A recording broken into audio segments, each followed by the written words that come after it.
Steak and eggs, hotcakes and bacon, mouth-watering omelets, a sunrise sandwich, all served right to your table.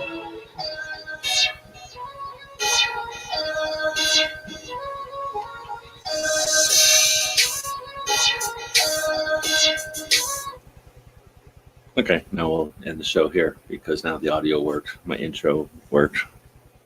So nobody's showing up still. So we're talking about Breakfast at SHOT Show. We just got done with chat with a bunch of people that are going to SHOT Show this year. Hopefully as a group, as a team. There's a bunch of people that aren't necessarily coordinated, but allies. So we're going to see how that works out. And we're backstage. Did I send the link to the wrong one? I think that's what happened is I sent the link to the wrong one. So let me send the link out to the right one this time. Sorry about that. I think I sent the link out to a different thing altogether. But you can tell when you're backstage in a dead one, right? It's not working, right? There's nobody saying anything in there. Maybe if I forward it to everybody. That might work.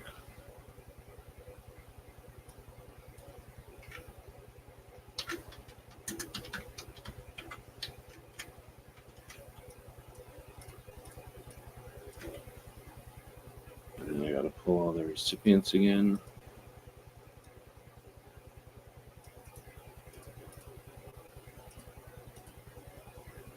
Send it to myself and then blind copy it to everybody else.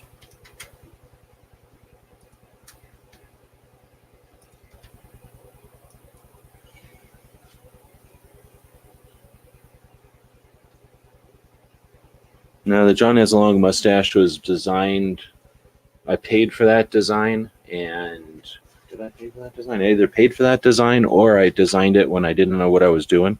So the machine file, the design of that one is poor. It breaks needles and is bad, so it needs to be redesigned. So that would require going in and remaking the thing from scratch, basically. And I just don't think I have that kind of time to do anything like that. But not for a patch that won't sell. And even if it did sell, I can't make that. That one took a long time. I made it wrong. I made it when I didn't know what I was doing. So I think it had like 12 color changes or something for a 2-inch patch. It's ridiculous. So I'd have to go back and redesign that completely. So there's only like 2 or 3 of those, period, I think.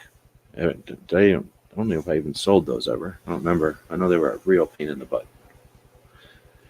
Anyway, so we were talking about breakfast in the this off-air chat we had done earlier with some of the people going to SHOT Show, and hopefully we'll see, the development of that progress. Never in my time has anybody ever got together ahead of time 2 weeks in a row or 2 different times to help coordinate and to, I don't know, share, I guess.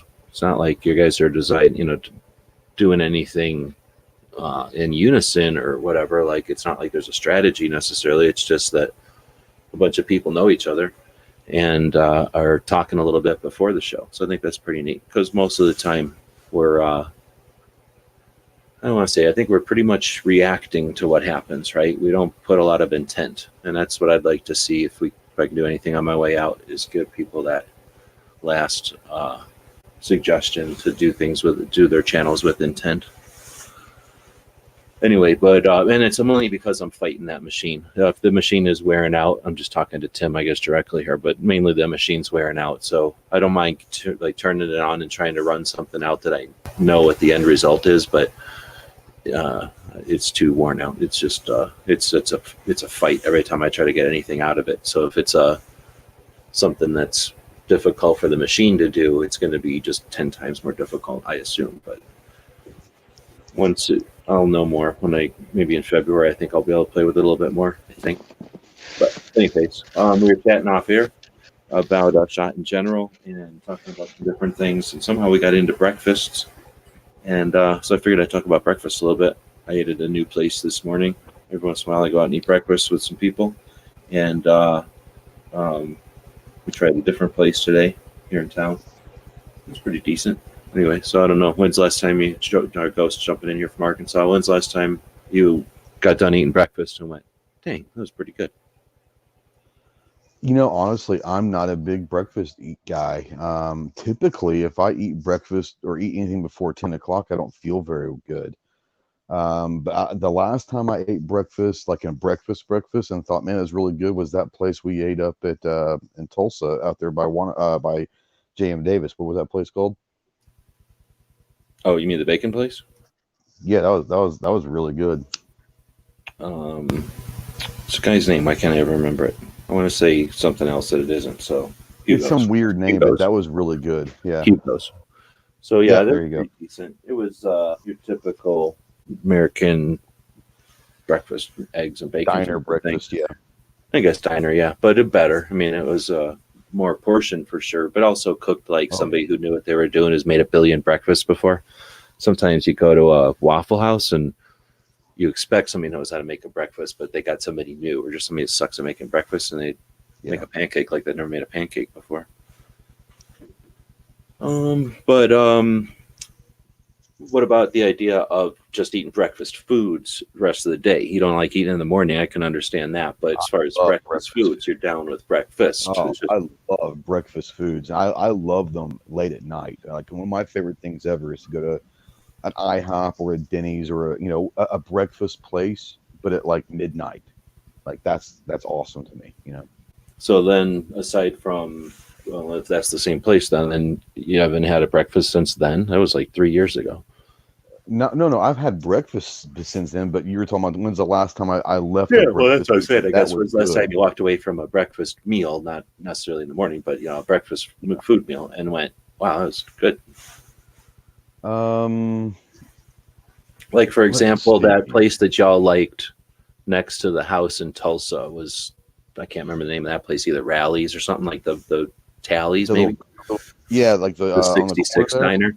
Yeah, so they were all about atmosphere, and I imagine when their waitresses are on point, like when everybody just got a big raise or something's happening, Christmas or something, like I'll bet you those girls can really make that an experience going into a 50s diner like that. If they were all, I don't think they were all wearing like 50s little get-ups or whatever, but if they were all going to the nines and that place was all, I could see that no matter what the food's like, you're going to experience or whatever. But honestly, that food, I don't remember it being like, wow, I can't wait to eat there again or nothing. It was okay. It wasn't bad or nothing, but it was just food. It was good. It was good, but it wasn't, I wouldn't, like, it's not something I'd say, hey, next time in Tulsa, I'm like, going sometimes you eat a pancake and you're like, dang, I didn't know pancakes could be like that. Like, I'm so used to eating regular pancakes. This is a different kind of pancake or something like, and that's not necessarily how, well, I guess it was kind of how this place was. For some reason, I've had a hankering for whatever you'd call like, my one breakfast place that I really like has this on the menu. It's a pancake where they put hash browns in it and then ham and green peppers and onions and something else. So it's basically a Denver omelet inside of a pancake with potatoes. And I'm like, okay, that sounds like some kind of weird German pancake, like savory pancake thing. I want to eat that, but I don't want no ham in there. And they won't make it without the ham. And I'm like, I'm a big deal on the internet, whatever, but you're still not going to make it without ham because of whatever. They pre-made them or something. So it's just been one of them things that's been bugging me, right? Like, dang it, I kind of want to eat that. It's not on the menu everywhere, but I ain't eating it with no ham in there, right? So anyway, the place I went to today had, I think what they call it is stuffed hash browns or something like that, or something hash browns. And it was basically not a pancake. It was the hash browns with a bunch of shit in it. So I was like, oh, I'm going to try that. And, I don't know if it's unique to them or anything. It's just somehow they decided to do up it's like the name of their meal. It's not like it's an item on the menu. It's like you eat the hash browns and then you get eggs with it kind of thing. So anyway, I tried that today and I was like, oh, that's pretty good. It wasn't the greatest. I'm not going to run back there and eat it, but basically having a bunch of hash browns that are cooked the way you like them with a bunch of cheese melted on top with some other stuff, it was good. So that's one of those things where I'm thinking, I was going to ask that question out there today. Like, when's the last time you went to eat breakfast or whatever? And you're like, that's pretty good. I tell you, the last thing that kind of like I remember of like, man, that was really good was actually last year at SHOT Show at the hotel we were staying at, the Longhorn. They have biscuits and gravy, and I got them at like midnight when I got back from one of the things, and I was hungry, I was tired, and I knew they had food down there, and they had the menu was the whole entire menu was 24 hours, so you could order it whenever. So I ordered biscuits and gravy. That sounds really good, and she was like, "That's not a problem. It's going to take about 20 minutes. Is that okay?" Because we go ahead and like we make the biscuits and all that. Like when it's ordered, they don't just have biscuits sitting around because that'd be nasty. I said that's not a problem. I have no problem. So I sat there waiting. It's about 15 minutes, and they had four like two biscuits that were opened up. So like four separate biscuits. If you open them up, but they're huge.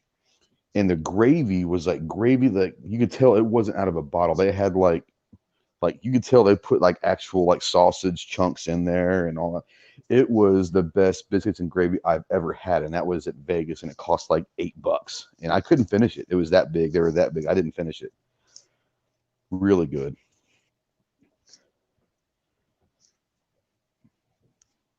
Yeah, my grandma used to make that so once in a while. I was never the biggest fan of it, but I understand why people like it. And I can imagine if, I don't know where the hell you think gravy comes from. You think gravy comes out of a bottle or a jar, I guess?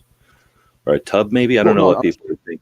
There is like the box gravy that's like powdered. You add water and all that, like just cheap, nasty gravy. Oh, I wasn't thinking of that. Yeah. So you know what I'm saying? Like people think weird things about gravy, but real life gravy is, when I've only ever watched it over like my grandma's shoulder or like in a kitchen. So gravy comes from like not wanting to clean that pan basically. And you paid for all that meat. So you're going to get all that meat back out of the pan. So yeah, I hear you. So I can totally understand if somebody's used to eating some kind my of grandmother took all that juices and meat and added like a can of like cream of mushroom soup, and then took all the juices and extra ham and whatever bacon and whatever was in the pan, and that's became the gravy. She basically what was left over, she added a can of cream of mushroom soup, and that became the gravy. It was phenomenal.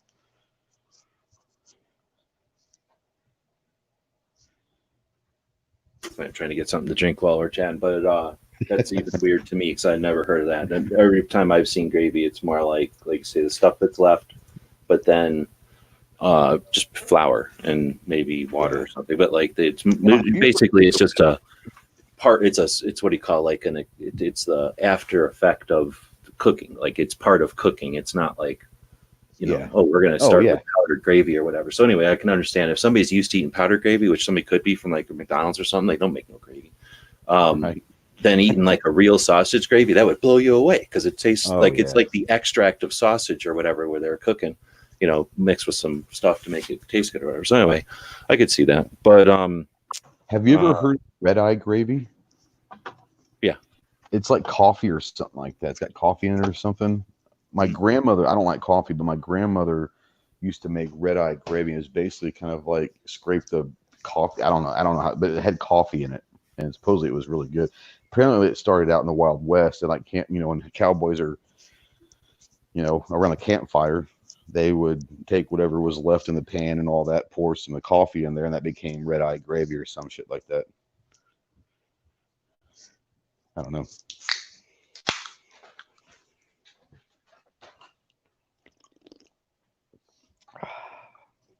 Oh, All right, now I'm back. So I have to go over there and first like make my coffee, which means take water and put instant coffee in there and squish it back and forth a couple of times before it turns into coffee, and then put my nut milk in it, and then put more water in there. And it took me like 3 trips, so now I'm back and I don't have to pause. You use? Huh? You said milk. What kind of milk did you say? Or nutmeg? Or what did you say you put? This is almond milk, nut milk. Almond milk. Oh, okay. I never had that. I heard it's pretty good though. It gives it a, like cream gives it has a, what do they call that, body or viscosity or whatever. It gives it like more than water, but it doesn't make it all heavy or nothing. It just gives it a bit more of a, I don't know what to call that.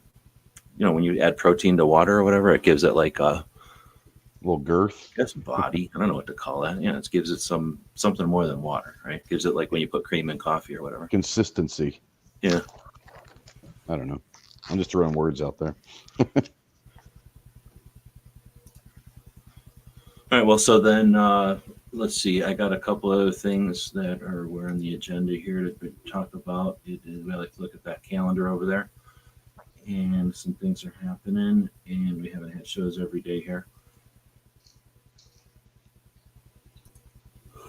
That's what happens when you yawn in the middle of the show. Cheese right now. What? I'm eating string cheese right now. It's pretty good. Oh. I never seek out string cheese. I mean, I'd probably eat if it was sitting in front of me, but I don't seek it out.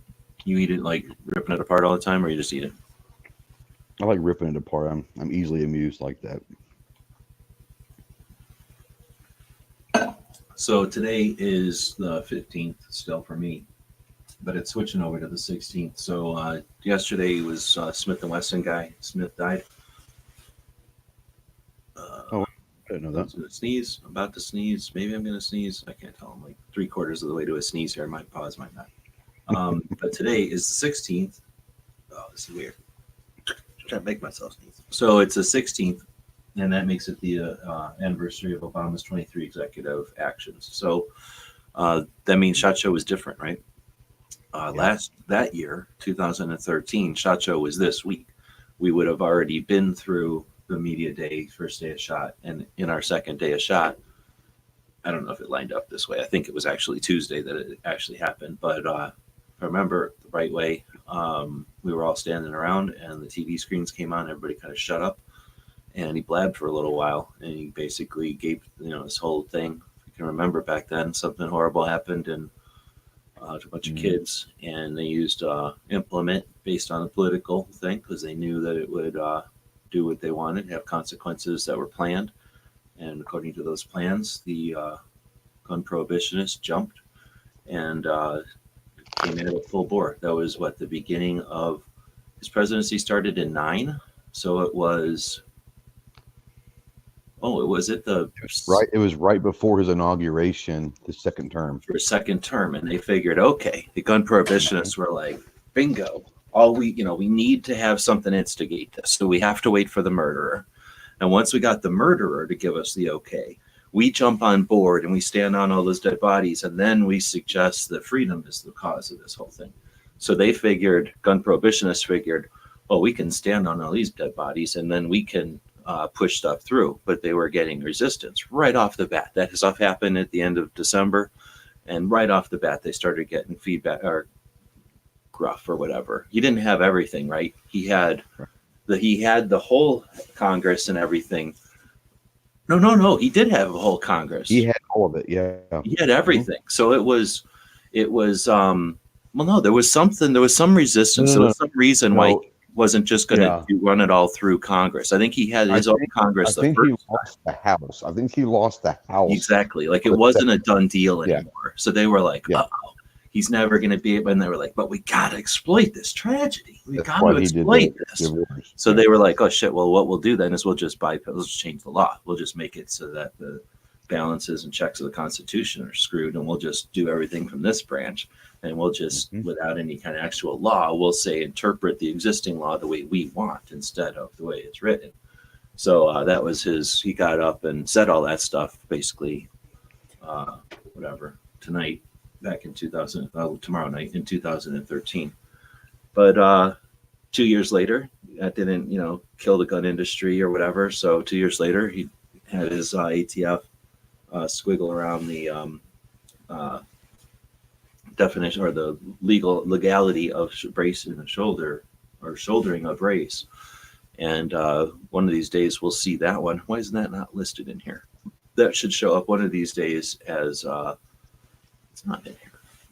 I'm looking at my screen and it's not in here. It's bugging me. So I have to go update that one. But that should be, actually, I don't remember. Was that the 15th? It might have been fucking yesterday, damn it. But that's another one of the, I don't know, I call them like the SHOT Show news. So far I've only been going to SHOT for a few years, but out of those few years. Yeah, that would have been like the 12th or something like that, because you said it was the Friday prior to Range Day. Range Day would have been the 15th. It would have been the 12th. It would have been the 12th when he did the shoulder brace at 5 p.m. on Friday. That would have been in 2015. You're saying that was the 12th? Yeah, because you said that, well, it would have been the 12th or 13th or somewhere around there, because you said it was the Friday prior to Range Day, correct? Well, so it was around Friday, 12th, Friday before 14th. SHOT Show. So yeah, so the week before SHOT Show, like that Friday. 12th, 13th, 14th, somewhere in there would have been that. Well, no, because SHOT Show used to be on the 14th and 15th. Like sometimes SHOT Show is the second week of January, and sometimes it was into February. Like it shifts around. It's been consistently the third week. Yeah. But it has not always been. And recently, even at Sands, sometimes it was the second week. So I'm saying I don't know if it was the second or third week of January, but it was definitely somewhere in here, and I just don't see it in my list. But I'm not successful at trying to log in here, so I guess I'll figure it out later. But anyway, I'm just saying, like, over the couple of years that I've been really paying attention, more than once now, politicians, president, whatever, has dropped garbage down right before the show or during the show. And I don't know if that is intentional or if it's just coincidence because it's the beginning of the year. That kind of stuff's going to happen because it's the beginning of the year. It's like, I don't know if that, it's just going to happen. Yeah. It's just the way it is. Or if it is strategic, if you're going to drop bad news on an industry, you don't want to do it when they're just sitting around waiting for to be able to parry back. You want to do it potentially. You want to do it when they can't do nothing about it. And when can you do least about it? Like Christmas time, I guess that'd be an option, or like a holiday or something. Yeah. But when there's a self-imposed holiday that they've, we've infringed ourselves with, which we have to some extent tied our hands by concentrating on all this for 1 week. Anything that happens to screw with it, you'd have to be very, very competent to be able to just take it in stride and add it to the growing list of stuff you got to deal with.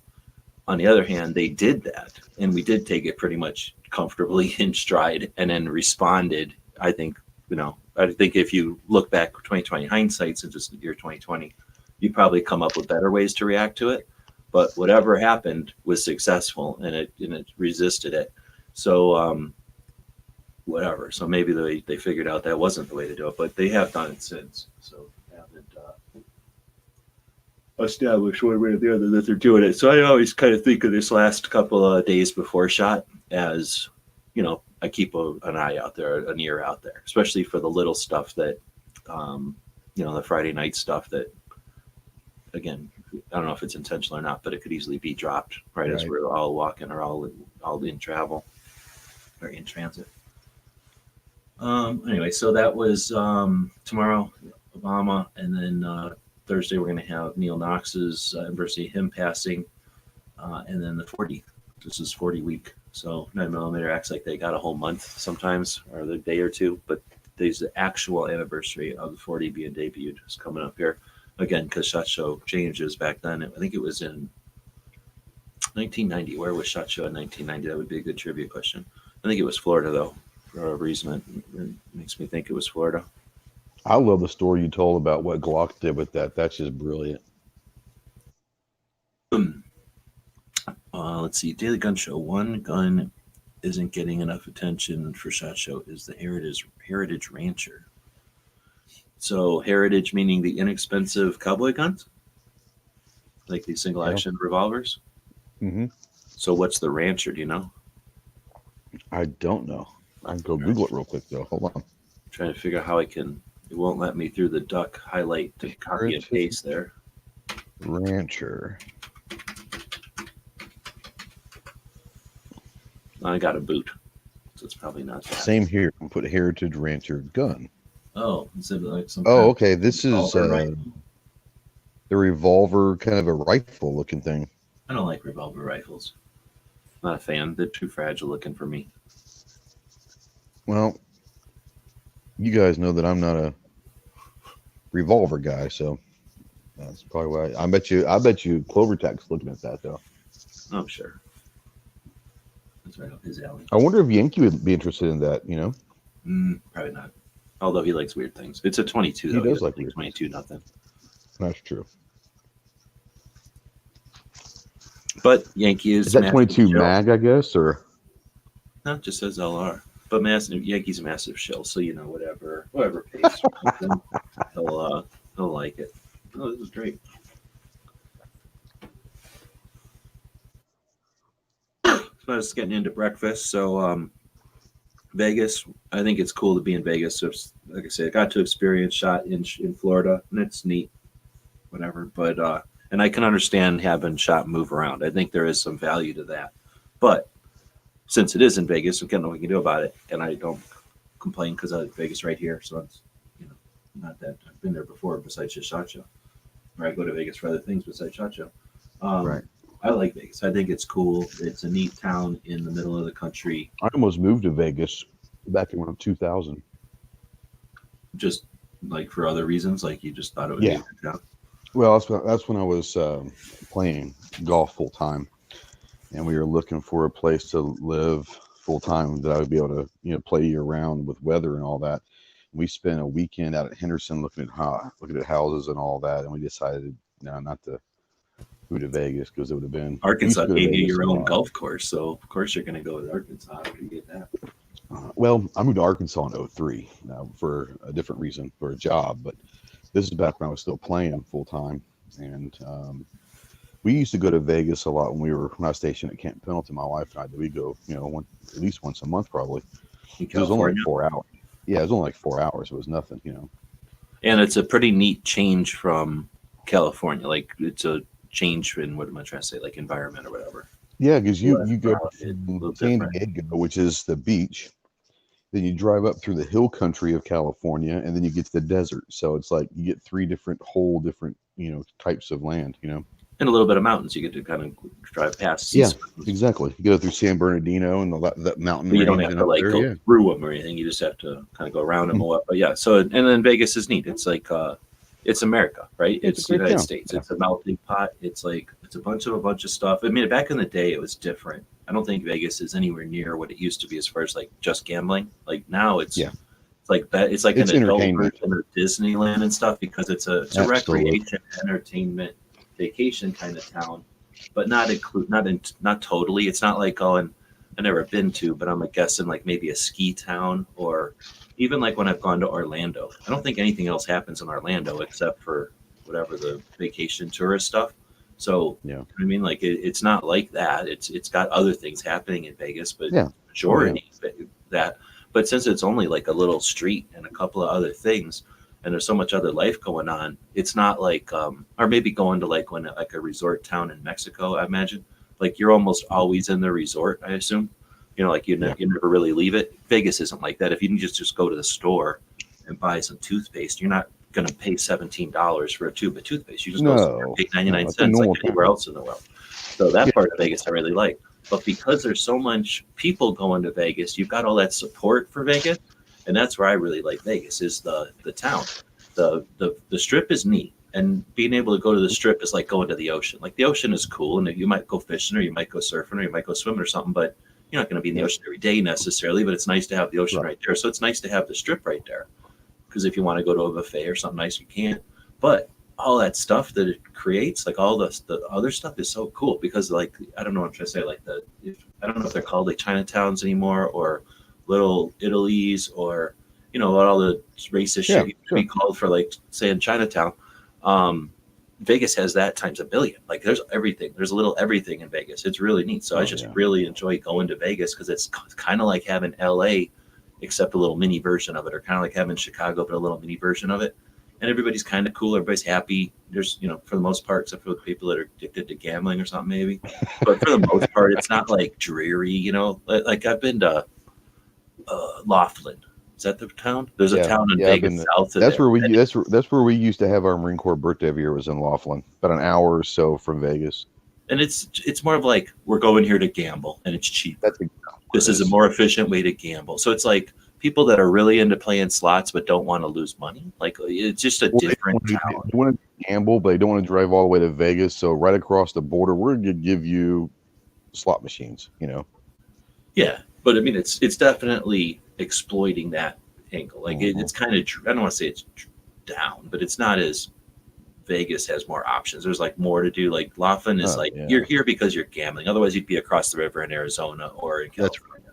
You're here because you're gambling. So we make a big deal about it. Only like 2 or 3 casinos there in Laughlin. Now that was back in like the mid '90s, but I was just there the other day. Yeah, same thing. There's like 3 maybe big ones. Maybe there's more, but I mean, there's 3 big hotels or whatever. And mainly, it looks like it's probably concerts and shit like that. I was only there for like an hour, but it seems like it's a lot of water stuff. So like fishing and driving your boat fast up and down, water skiing and jet skiing.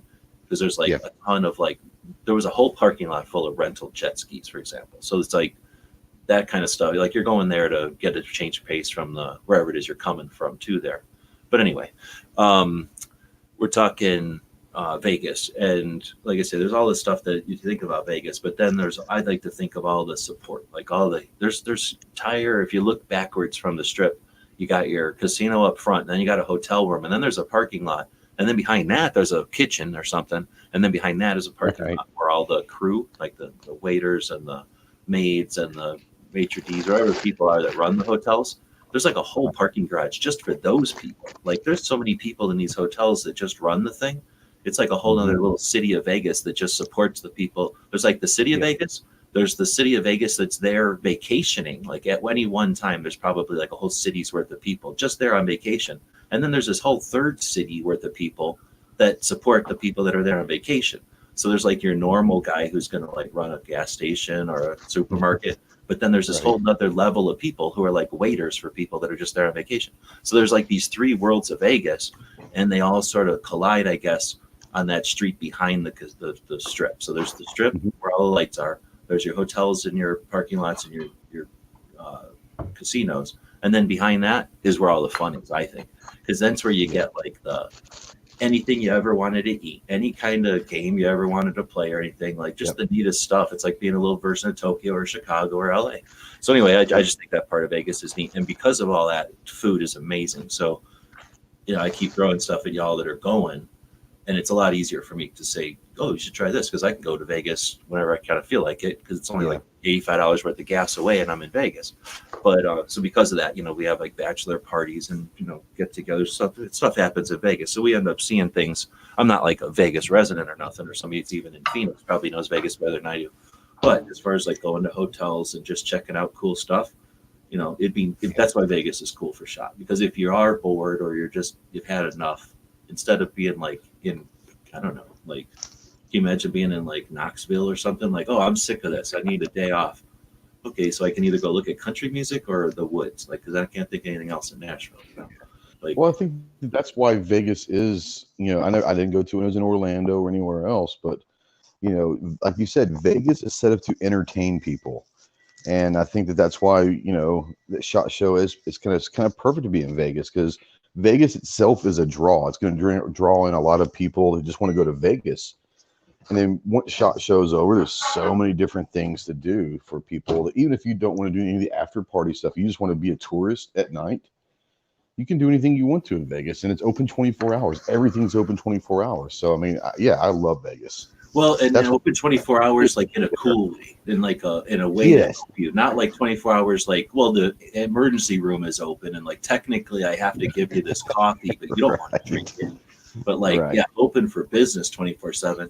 And that part I really like, because I don't live in a town like Tucson isn't 24/7. Phoenix isn't even 24/7. My hometown here closed down at 9 o'clock at night. Seriously, like everything in town closes at 9 or 10. Maybe the bars are open, but it's just a regular town. So Vegas is like, again, having that glimpse of what you would think it's like. Because I've been to LA and Chicago, I guess, in Washington, and they act like they're open 24/7, but it's more like 24/7 if you need to get like whatever your dog swallowed out of there, or like, you know, I ran out of batteries. Yeah, it's open 24/7, but it's not like we're having fun and your kids can have fun 24/7. Like you can go into some places in Vegas in the middle of the night with your kids and still have a pleasant time. Everybody can have a great, you know, breakfast, middle of the night, lunch, whatever you call it, and then go to sleep after. And nobody's, you know, it's all about recreation. So that part of Vegas, like you say, is during shot. I guess it might be a little much, but it might be a good stress reliever. But then there's that potential of like staying an extra day or two, especially there's people that go with their spouses and stuff, or like us with a group of people. I mean, it's obviously you need to have to be able to do it, like have the time to do it. But if you can do it, then I think that's another neat part of it. As opposed to, again, most other places, you might be able to deal with their like natural, whatever resources, but most places just don't have the variety of neat shit to do as Vegas. Yeah, I think, you know, I've been trying to get my wife and daughter to go to SHOT, you know, the last couple of years, and they've no. But I think they might go next year. But what they're going to do is, since it's only 4 hours or 3 hours away, during the week of SHOT, they're just going to go out to LA and see family and friends. You know, we have friends that were still from the Marine Corps that still live in LA, and it's a few hours away. So they're going to go to LA during the week, you know, while I'm at SHOT. So, you know, if you're in Vegas and you want to go to LA, it's not that far, you know, so it's close to be around some really cool stuff. Well, and then you could also have them just show up like on Saturday. So you get done with SHOT, and then you guys spend a couple of days or whatever. Right. Now my daughter's old enough, she could gamble now if she wanted to, you know. Anonymous to put a $5 super chat in there. Thanks for that. It says, wish us luck. We'll be at a protest in Virginia Saturday. Wait, it's awesome. Protest in VA Saturday in Virginia. So I guess I should say the same thing. Obviously good luck with that. Thanks for the $5 or whatever. I guess let me take that opportunity to let people know that if you aren't able to get to Virginia to be at one of the rallies / protests / you know, make yourself known type of things, then and I'm assuming he's talking about the one, or that person is talking about the one on the 20th, which sounds like their assembly day or whatever it's called. Lobby day. Yeah, lobby day. Thanks. In other words, they didn't pick that date randomly. They're going there because that's the day when people do that thing. So they're trying to create a presence. So if you can't be there for that or one of the other days, you are able to sponsor someone. I think it's $35 through Gun Owners of America. Or is it the Virginia Citizens Defense League? I think it's VCDL. Yeah. So I'm sorry. So I'll grab a link for that someplace here, and then encourage people, you know, sponsor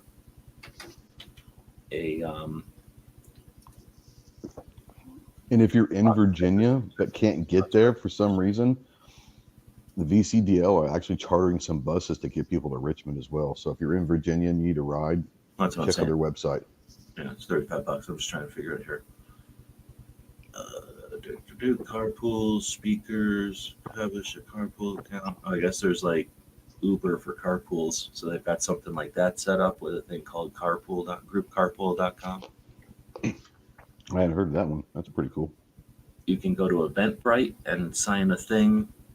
If you're going to be going bus charters, $35. A donation of $35 person will just cover costs for the 9 buses. If you want to donate more, please do.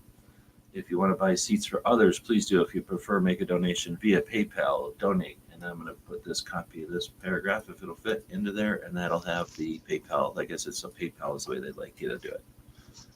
Did that take it? Oh, look, it automatically, that's neat. Did you know that?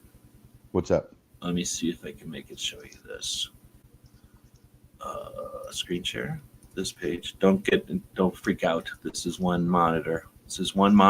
But over here on the right side of this monitor, I went over here and copied all this stuff, right? I don't know how many words that is, but it's more than 200.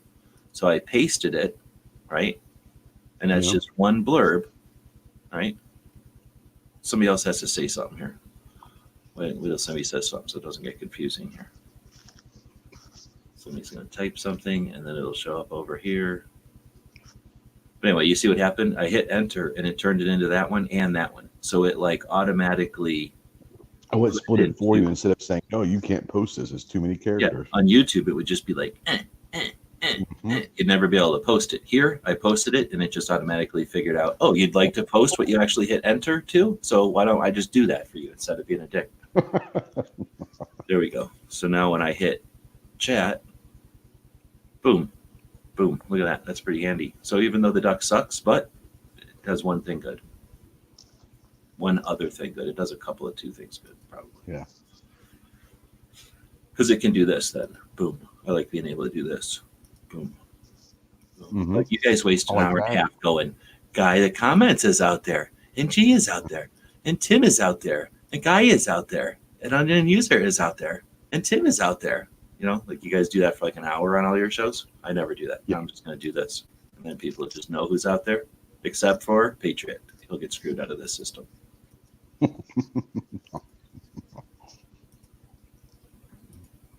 I tell you what I do like also is I like the backstage thing where even if someone does get a hold of a link, you don't have to get them in the show. They can just sit back in the green room the whole time. That's pretty cool.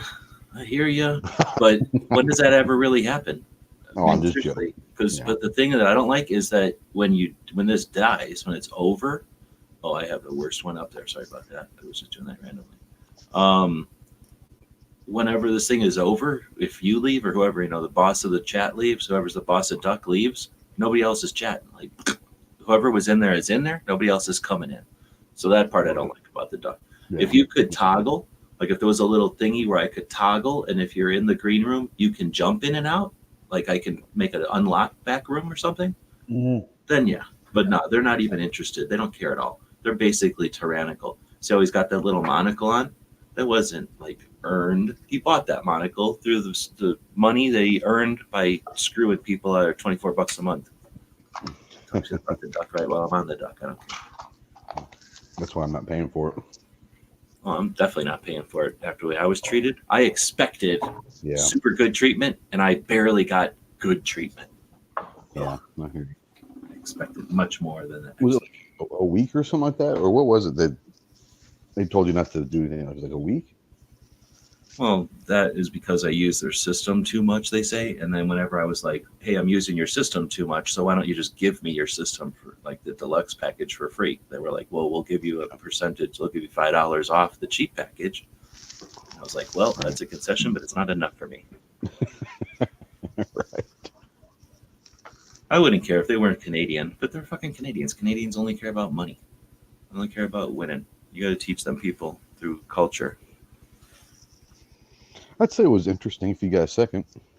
I got contacted through a Facebook group for podcasting, and a guy says, hey, starting a new podcast here in Canada, would love to have you on.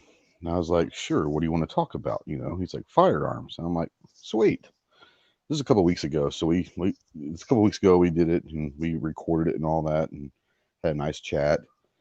And it's just interesting to hear the perspective of firearm ownership in America from a Canadian, because a lot of what we do does affect them. I mean, they're a very pro-gun, country.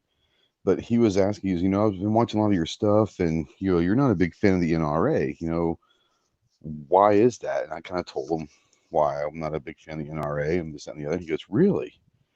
He's like, yeah. He goes, they don't tell us that stuff. Like they have not heard one thing about the corruptness of the NRA in Canada. Like not one thing. Like everyone in Canada thinks the NRA is still the NRA.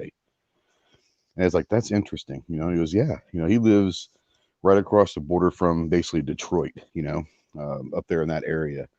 And he says, yeah, up here, we haven't heard anything about what's going on with the NRA. So that's why he's been surprised that people, talk about the NRA in a negative light. And he says, yeah, up here, we don't hear anything about that stuff. So it's interesting. So I thought that was kind of cool. Yeah, well, you could talk to people in this country that don't, if they're not looking for it, the NRA is obviously not going to say nothing, and the Right. media doesn't know what the hell's going on, and I can't tell if they just want to take credit for, they probably just can't know. There's no way to know. Anybody who says they know what's going on is lying to you, and they don't know so much that they think they do know, right? So Right. the fact that it's who knows what, and yeah, I wouldn't be surprised. But I was going to say, it goes the other way already too. I know that I'm ultimately frustrated at a couple of people, especially at Gun Rights Policy, who were, I don't know what to say, like they, who knows what level of information they've got because they've been around longer than me and they have a bigger Rolodex than me and they're more active than me. So I'm not going to suggest that I somehow know more because I sit around with people who hate the NRA or something. But Right. it seemed to me like they were casually not worried about it. And that's fine because there's things that people are freaking out about that I am casually not interested in because I've experienced too many waves of people coming along and being freaked out about stuff that is inconsequential in the big picture. Just because it's the first time you've encountered it, you're going to be freaked out the first time you see it, especially if everybody else around you is freaking out. And so I can see where if that's their play, like, okay, this isn't the first time at the rodeo. This isn't the first time the NRA has been under scrutiny. And here's the other thing. You can go, hey, the NRA is wrong or Wayne LaPierre is a jerk. Unless you're saying, and here's the solution, then who cares what you Right. think? Sure. Honestly, right? Because who cares? Yeah, I don't like that guy. And here's my reasons why I don't like him. Great. So what are you going to do as an alternative? Well, not like that guy, that's for sure, right? You're not helping nothing. So I can understand why people might just be given the air of, the act, making it seem like they just don't care when they understand that it's a futile thing to be upset about or just a dumb thing to be upset about or maybe a strategic dumb thing to be upset about. All that That's being true. said, I don't like the guy, Wayne LaPierre, and I don't like what he's doing. And I'd rather see all the effort, all the frustration that people are putting at the NRA to something constructive. And I don't think we win nothing by just illustrating over and over again how bad the NRA is or how we've got this rift or how there's this divide. Hey, let's not forget there's a divide over here. Hey, I like everybody that's pro 2A, except for I got to make a point about how the NRA is bad. Because honestly, the NRA is not one guy and it's not one decision maker and it's not like one situation that caused problems. It's a big thing. And it all leads back to a membership organization where the membership wasn't paying attention to the organization and people That's right. screwed around with the leeway they were given. And now you can get all mad as we want, but we don't have somebody to tell us it's your own fault. So man up and deal with it, or if they're not allowed to say that anymore, gender up and deal with it. But whatever. So one of the things that I have, whatever, is I'm not able to find the words to describe it. Is it's frustrating, I guess, when people will rage about NRA not doing this or that or the other thing. And I'm like, well, number one, do you even know that the NRA was there yesterday? Because they were there on the 18th, like doing their thing. Now, NRA is NRA. They've always been the aircraft carrier. The aircraft carrier has never been able to successfully, market itself. Like it's just bad at that. And every time they pay somebody to do it, they spend a hell of a lot of our money to do it really poorly. Like they're not good at it.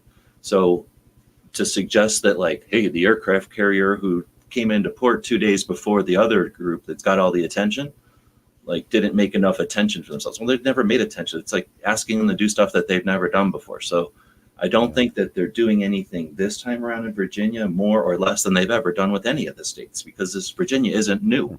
Virginia is just the recent next one. when we have to go backwards. Nevada, Washington, Oregon, Delaware, Pennsylvania had 64 of these things fucking 2 months ago, right? Remember that Wednesday and Thursday where everybody had to show up in Pennsylvania because 64 or something laws were being passed? What's the difference between that and Virginia? Virginia has a fucking wedge shape and Pennsylvania's a rectangle. I can't tell any fucking difference between those fucking eastern states. They all look the fucking same to me. So, Virginia's happening to a bunch of people that are noisier when they get squished on or something, or, it's not like it's new to Virginia. This is a fucking event. Yeah. It's new in ways, but it's not a new thing. So that's when it gets frustrating when the people that are like, I'm aware of Virginia and this is the worst atrocity that's ever happened. And the NRA's done nothing. It's like, well, fuck. Everything you fucking said is wrong. I really want to agree with you, but what the fuck? Like, it's not the first thing that's happened. It's not the worst thing that's ever fucking happened. The NRA has done some things. But anyway, right.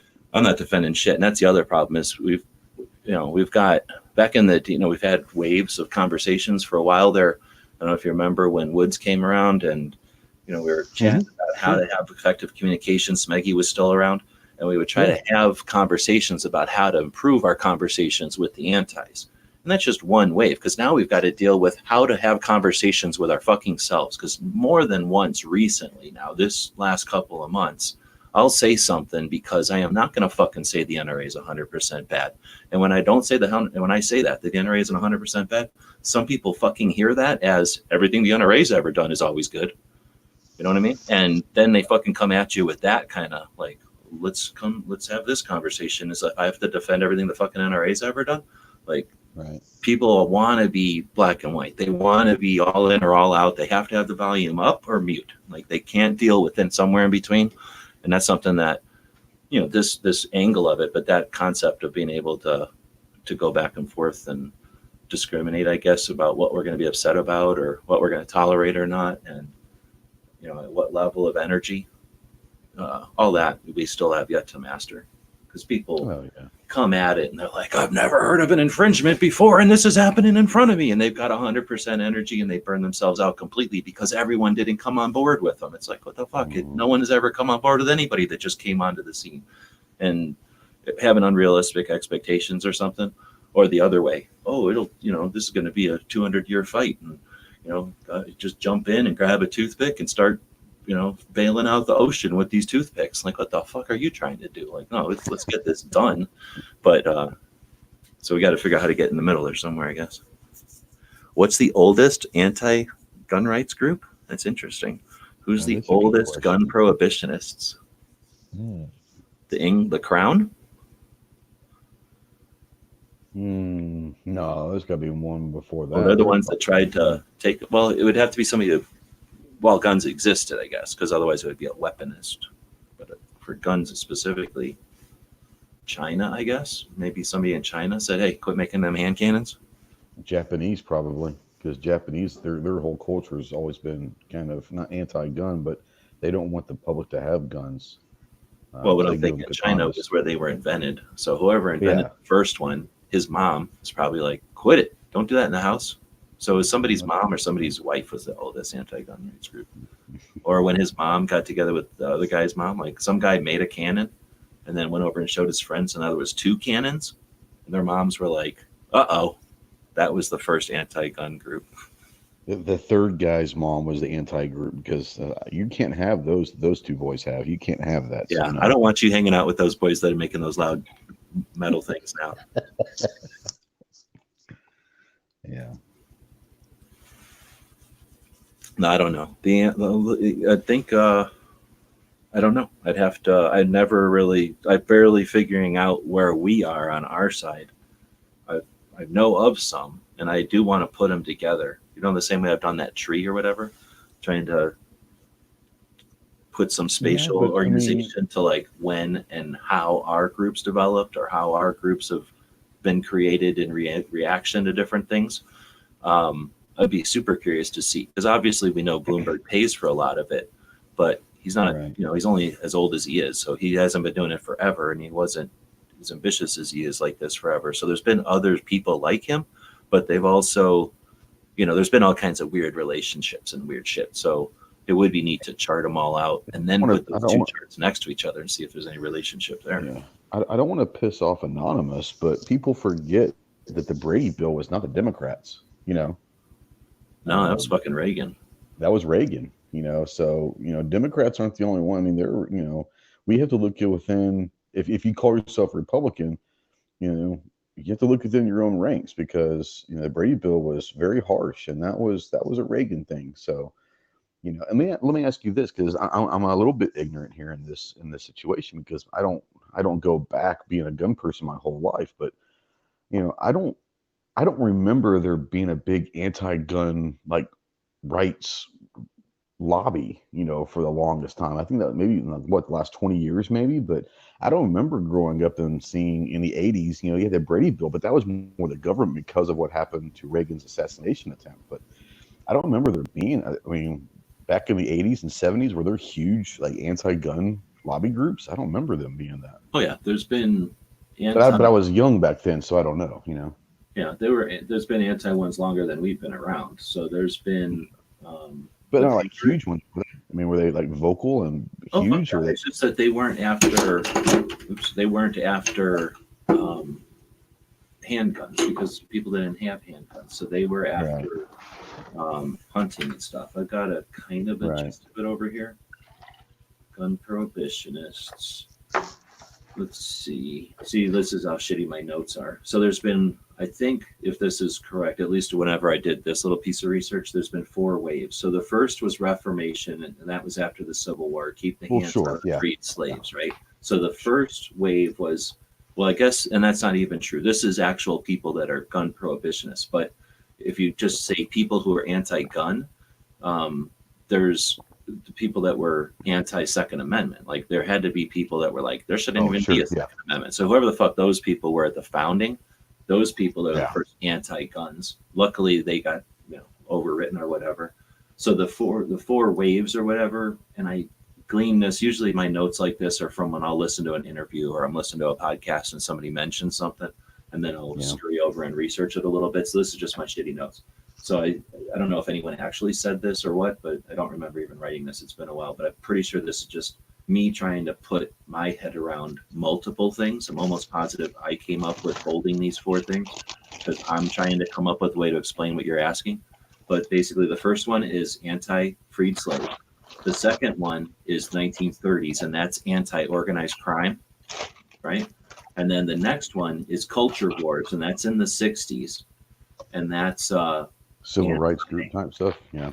Well, that's no one should have guns because give peace a chance. So that's not so much self-defense as guns shouldn't exist. And that's hunting is in here too somewhere. And I don't have that in here. And then you get after the assault weapons ban, you've got and see, this is still in a vacuum because you've got the writers and some of the early activists are activists because like Joyce, whoever she is, Joyce Lee Malcolm, if she wouldn't have wrote whatever the fuck this thing was in whatever year it was in 1994, if she wouldn't have wrote that in 94, and if Cates wouldn't have wrote his thing in, I think it was this one, these are the 2 that I believe are responsible for the modern interpretation of the Second Amendment, including the right of self-defense. Self-defense is fucking brand new. Self-defense is since the fucking 80s. So before that, it was guns are for whatever, hunting. Guns are for security of free state. Guns are for the militia. Guns are just guns. Like guns don't have some fucking weird thing. So some of these have been because the gun prohibitionists have come after us and we've needed to rally behind the concept or the type of gun. And then sometimes it's somebody like Joyce Lee Malcolm who just kind of said, the Second Amendment gives us a right to not be raped and killed and shit. So that's an added benefit. We should be taking it. I don't know how I didn't read this, but let's say she just came up out of nowhere and said that. And this guy said, blah, blah, blah, states shouldn't have this, blah, blah, blah. So these 2 just kind of came up out of nowhere, maybe. And I haven't done enough research. They're both, she's alive, he's dead. But I don't know from old people who might know of them or read their shit, what made them both out of thin air talk about this in the 90s or 80s or whatever it was. Like, these are kind of things I don't know. I'm still trying to get all this together, but that's the answer to your question is many. There's been waves, and it's come after things like freedom of slaves, after the prohibition started, which created organized crime, the fear and the lashing out, right? And the idea that, all of a sudden we can just change federal law. Like, obviously, no one did that shit through the 1700s and the 1800s until 1930. They decided, hey, let's start fucking with federal law. Like, no one was just fucking with federal law up until then. So something in society changed to where people thought that was appropriate. And then once it was appropriate, holy shit, now it's like, I don't know if you've ever seen my cake video, but when you look at it like that, when I look at it on timeline, you see like the Second Amendment way the hell over here in the 1700s. And then there's like 100 and something years before 1934, 176 years. And then from 34 to 64, it's like 30. So it goes like, freedom, 176 years of, and then it's like all of a sudden like, and then you get to Obama's thing and it's like every couple of months, like, here's a reason we have to get rid of it. Here's a reason we have to get rid of it. Here's a reason we got to get rid of it. Like, holy shit. But anyway, so yeah, that's like 2 generations of project down. Whenever I can figure out our timeline tree, whatever you want to call, like, structure of gun owners' rights groups, then I'm going to try to do something similar with the gun prohibitionists. And then, like I said, it'll be interesting to see how those things. And as soon as we've got AI or some sort of, the whiteboard software, how that gave us a way to deal with information a different way. Mm-hmm. I'm waiting for the next version of that because I want to be able to combine the timeline of pro-gun and the timeline of anti-gun, put them next to each other in like a virtual reality type of environment so that I can start figuring out other kind of associations, like, for example, federal laws or politically motivated atrocities that were used to instigate federal law, right? And once you start looking at that stuff going backwards, maybe Honda's crazy Sunday theories start becoming obvious event chains instead of theoretical cause and effects or whatever. Sure. But anyway, so that's another couple of levels of time on my hands so I can actually accumulate all that and then stick them together. Yeah. What are they talking about out here? So No, I don't know. it went from 90s seems peak support for infringements. Like I say, I'm not going to say yes or no to that because there's been times when people have had way more of people's attention. Like back in the old days, if you were in a movie, everybody knew what you said in the movie, right? That's how they got people to smoke. That's how they got women to buy clothes that were colorful. Like, think about how women's clothes used to always be like a potato sack that looked the same. And then in the 30s, all of a sudden, everybody's got to express themselves with their fashion and shit. That was all, created. And that was because they had movies. They were able to put something that happened in a movie. So actually, there was movies and movie theaters, right? As soon as there was movie distribution and one movie could be seen by the entire country, right? We've changed ever since then. But I guess you could say that's just focusing on movies. If we went back, newspapers, same way. First time, that was able to have a newspaper across the country, boom. So Telegraph, probably, same thing, boom. I've just been watching that show about the men who made America, the genders that made America, where it's like Vanderbilt and then... Oh, yeah. You have Vanderbilt, you had the Rockefellers. It goes railroad guy, then it goes oil guy, and then it comes steel guy, and now it's about to be Morgan. I forget what his deal is. Yeah. Morgan is about to be telephone guy. So it's like, the first one was boats. Vanderbilt. So you got boats, now you got news, you got info, right? You got communication, and you got schedules and all that. So it's super neat. All this stuff is challenges. Yeah, I enjoyed opportunities created by. That show's freaking awesome. I don't know how many times I've watched it. I'm into my. Yeah. I think I'm on. Like I say, I'm into the Edisons. I think I'm maybe most of the way through it. But I've watched it so many times. I don't even look over at it anymore when it's on. But anyway, I like it because it's inspirational. Even those guys are kind of dicks sometimes. Well, a lot of times, sometimes. They were also doing it in a different era when, if there are no rules, you're not really breaking rules. You're just figuring out that there's ways to be a dick and there's ways to not be a dick. And they did some amazing things too. So, like I say, it's all part of this country. And all I guess I'm really saying is that it's the challenges and opportunities that the evolution of technology gives us, and we've freaking created it and rode this bull since we created the fucking bull. We grew the bull, we made it stronger and bigger, and we keep getting on it and riding it, and we keep dominating it and make it bigger bull. So, I mean, this stuff is a little bit of a challenge, how we're going to talk together as gun owners, how we're going to deal with stuff like Virginia. But it's cyclical. We're going to get to a point. Hopefully, Virginia is the stress point. Hopefully, enough of these kids figure out that it's not about buying a Hawaiian shirt and a new suppressor. It's about getting to a place and understanding what it's like to be in the presence of a bunch of other people and understanding that those people all took effort to be there, and that right. Is being multiplied to the humans in that room that are looking out of a window and saying, "Oh shit, our constituents say blah blah blah, but these people are here." Like that's something that's different. And what we got in 2013 as the people who I say the people that were there experiencing it, whatever we got out of that and whatever was accomplished and whatever the other side, the gun prohibitionists, perceived from that, that's happening in Virginia this weekend, or I guess next week. Sure. But you know what I'm saying? Like, so that's part of it. But there's no but. That's just part of it. I guess what I'm saying is I'm not overly optimistic that we're just going to be able to take everything in stride, and I'm definitely not doom and gloom. It's like, I guess what I'm saying is this is another difficult transition or difficult challenge that we have to deal with. But what the fuck? I keep saying we do nothing but overcome challenges. We create challenges that are more epic so that we can overcome them, so that we can figure out what the next epic challenge is. So we've had stumbles along the way, sure. We've had canyons that we've had to cross, sure. NFA's a big one.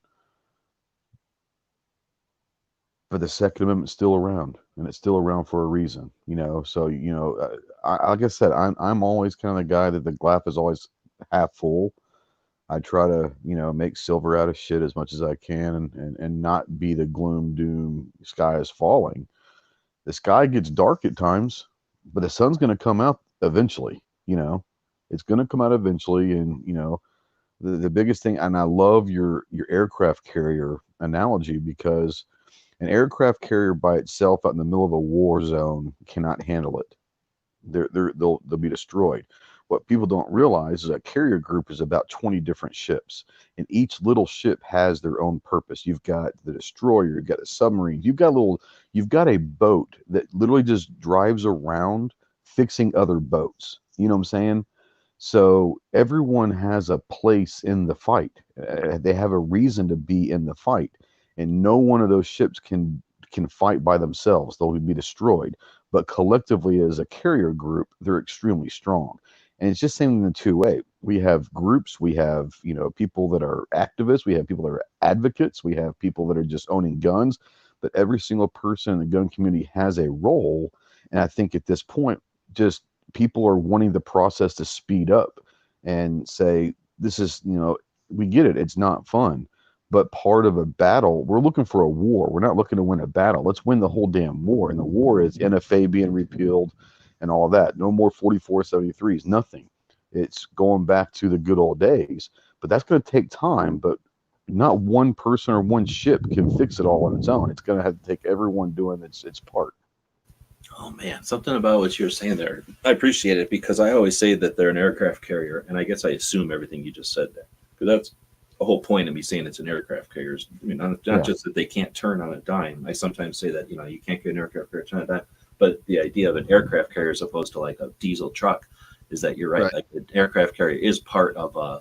It's not a community. It's a fucking. It's unit. A group, yeah. But yeah, it's a necessary component, and it's got things, but it needs those other pieces. It can't fix itself. It can't get into harbor. It needs a little bitty boat driving around fixing shit. It needs that boat. It needs a bomber. It needs all the other shit. It needs a radar thing and whatever. So that's where the NRA is necessary, and it gives us a million resources, but it takes a bunch of resources. And here's the other thing: you can't go everywhere with an aircraft carrier. It's like shit. I don't want to go there. I got an aircraft carrier I got to deal with. It's a burdensome. Right.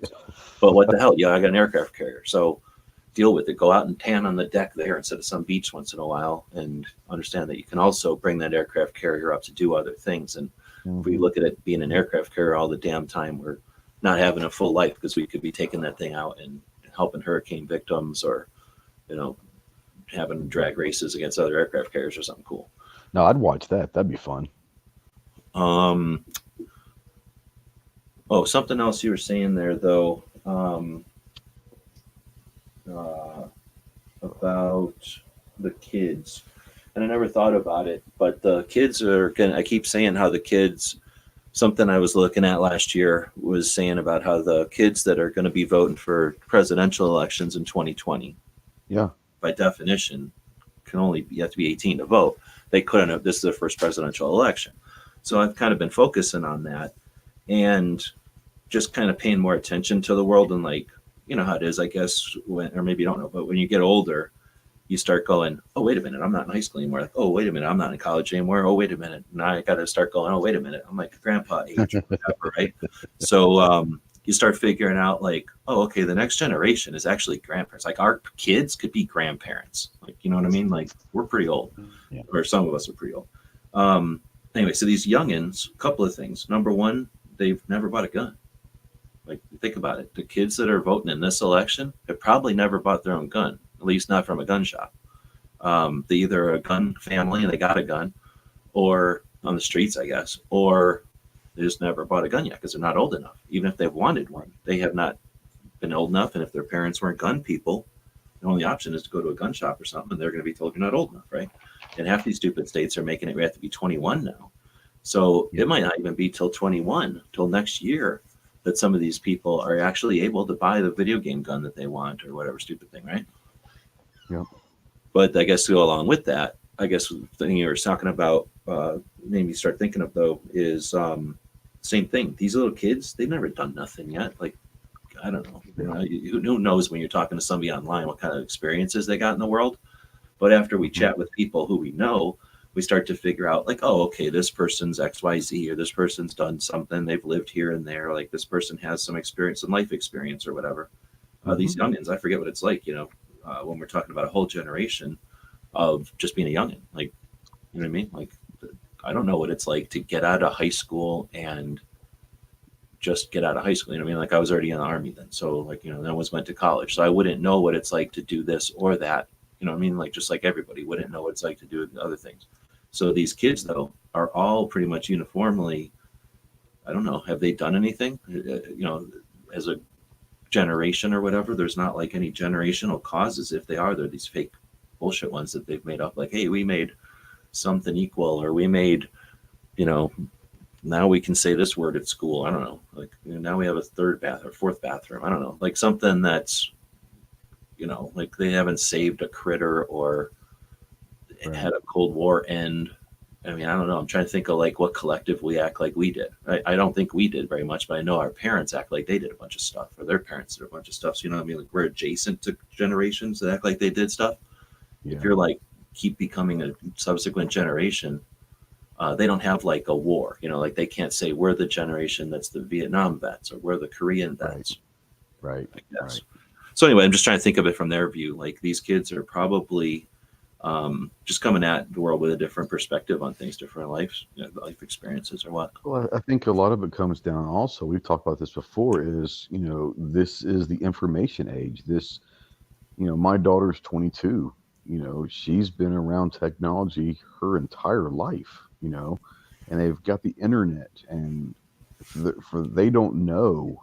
That's kind of true too, though. Well, how are they don't know a life without not having information at their fingertips their whole life. They don't know that, Well, and that's what I was guess that kind of goes both ways too. That means that, like, if we would have, like, I might not have known what I don't know, like an Arctic, adventure was or something when I was a little kid. But nowadays, if someone mentions something, you can go click, and now you know what it is.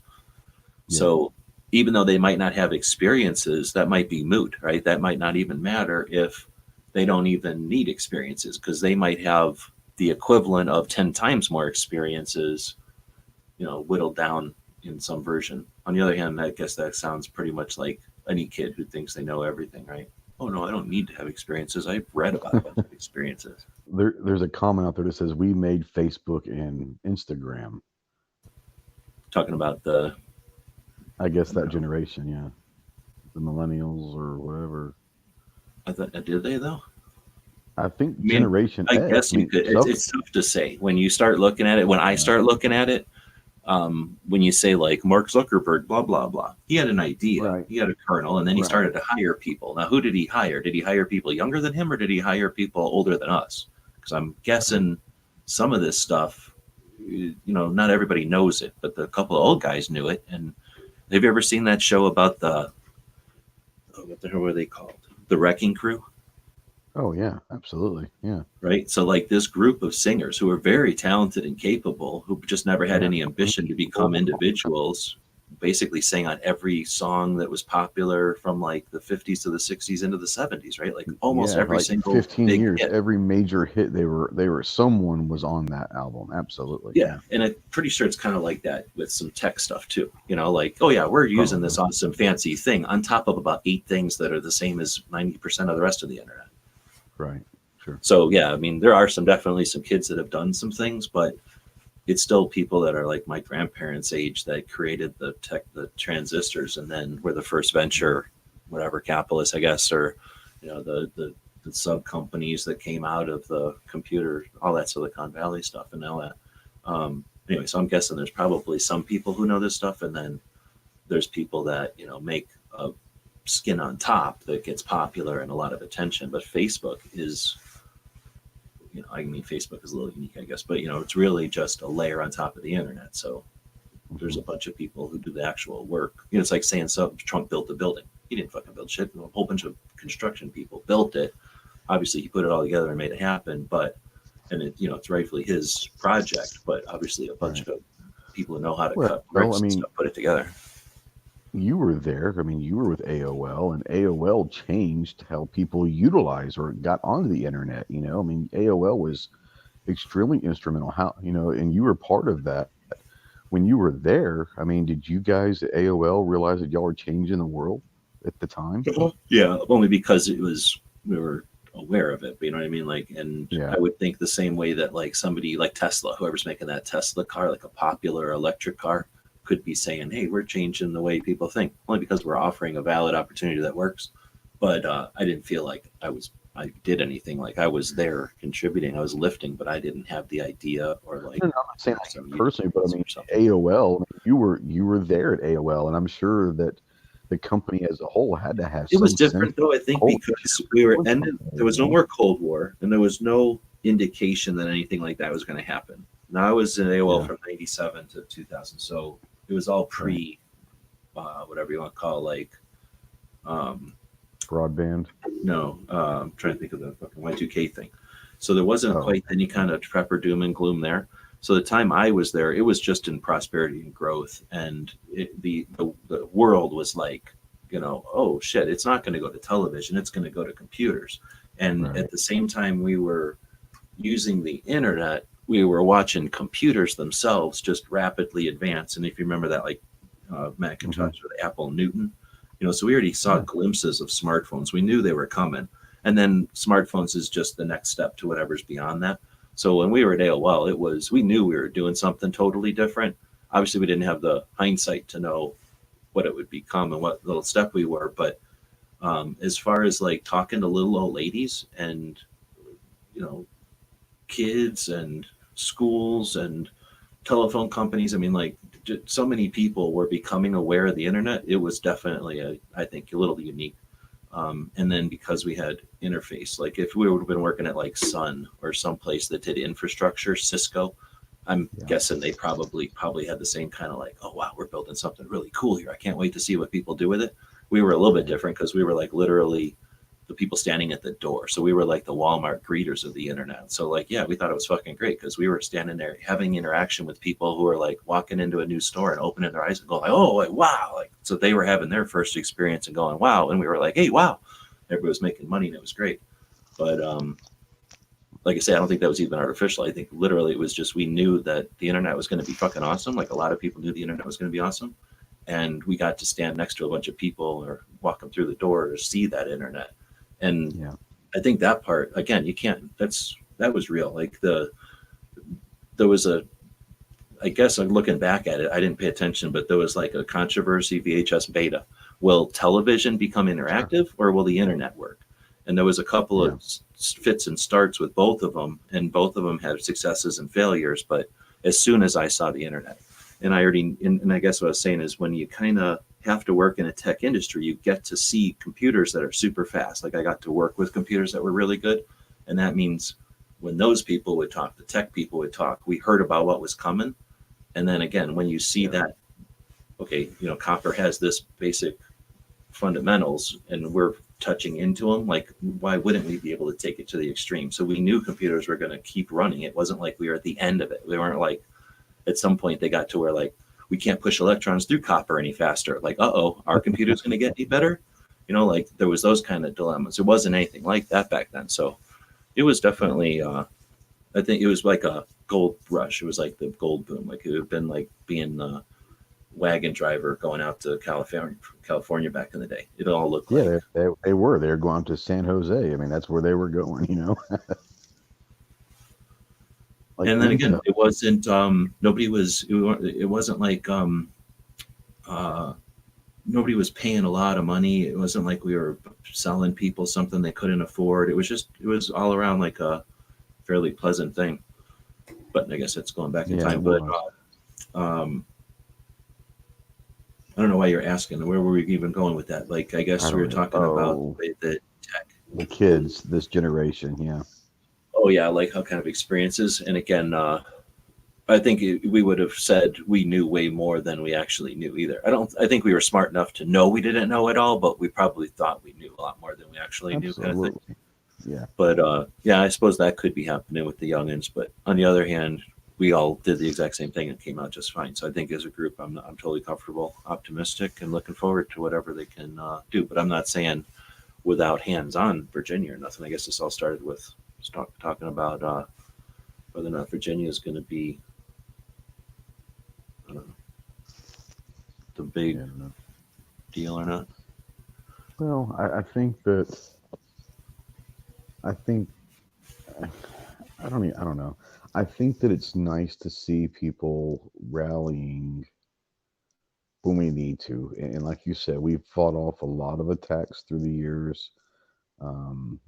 When the community needs to come together, we seemingly come together enough to get shit done, and then we go our separate ways. Say, hey, cool, good seeing you, man. I haven't seen you in a few years, but hey, we'll see you in a couple years. It's and I mean, I think it's nice to know that when we need to, we can do it. I just wish we didn't have to do it as much. It seems like we're having to do it more often now. Does that make sense?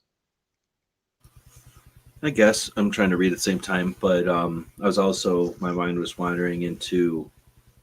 Um, I think that I kind of alluded to I think before in this conversation, but that one of the things we're lacking in general is getting together. So I think the rallies can do that too, or at least have the potential to do that. You've been to But yeah, events where people get together. Have you been to a rally yet?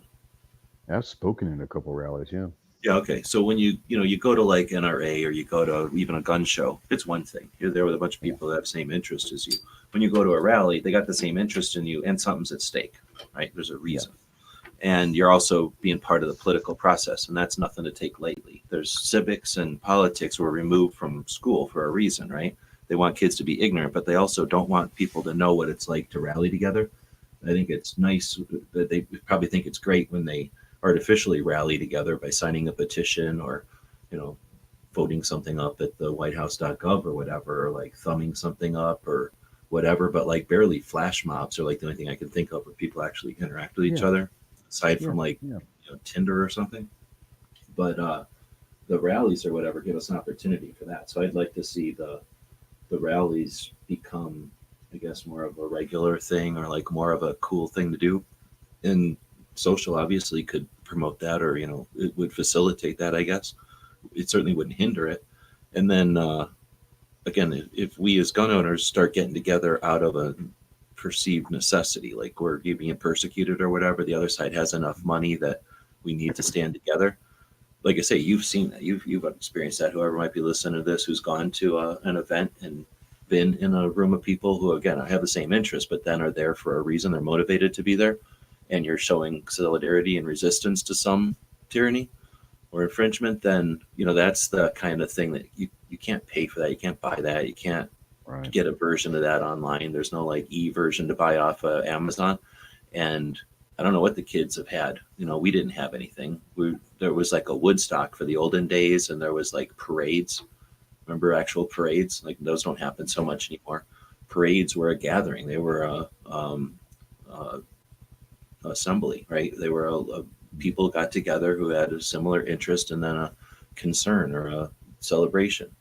And with that stuff being removed from our society, I think that we've got a lot to, or I think we've got another potential thing to offer our whatever everyone who wants to participate. By coming together for, in this case, unfortunately, resistance. But if we could make the rallies not just a duty, but or an obligation, but like more like a parade also, or more like a, I don't know what to call it, like a pleasant obligation, a pleasant That's responsibility, like a responsibility you look forward to, like Thanksgiving or something. Like, if we made them like a fun thing or something, I don't necessarily like think a everything has to festival be or a game, something. but you know what I'm trying to say, right?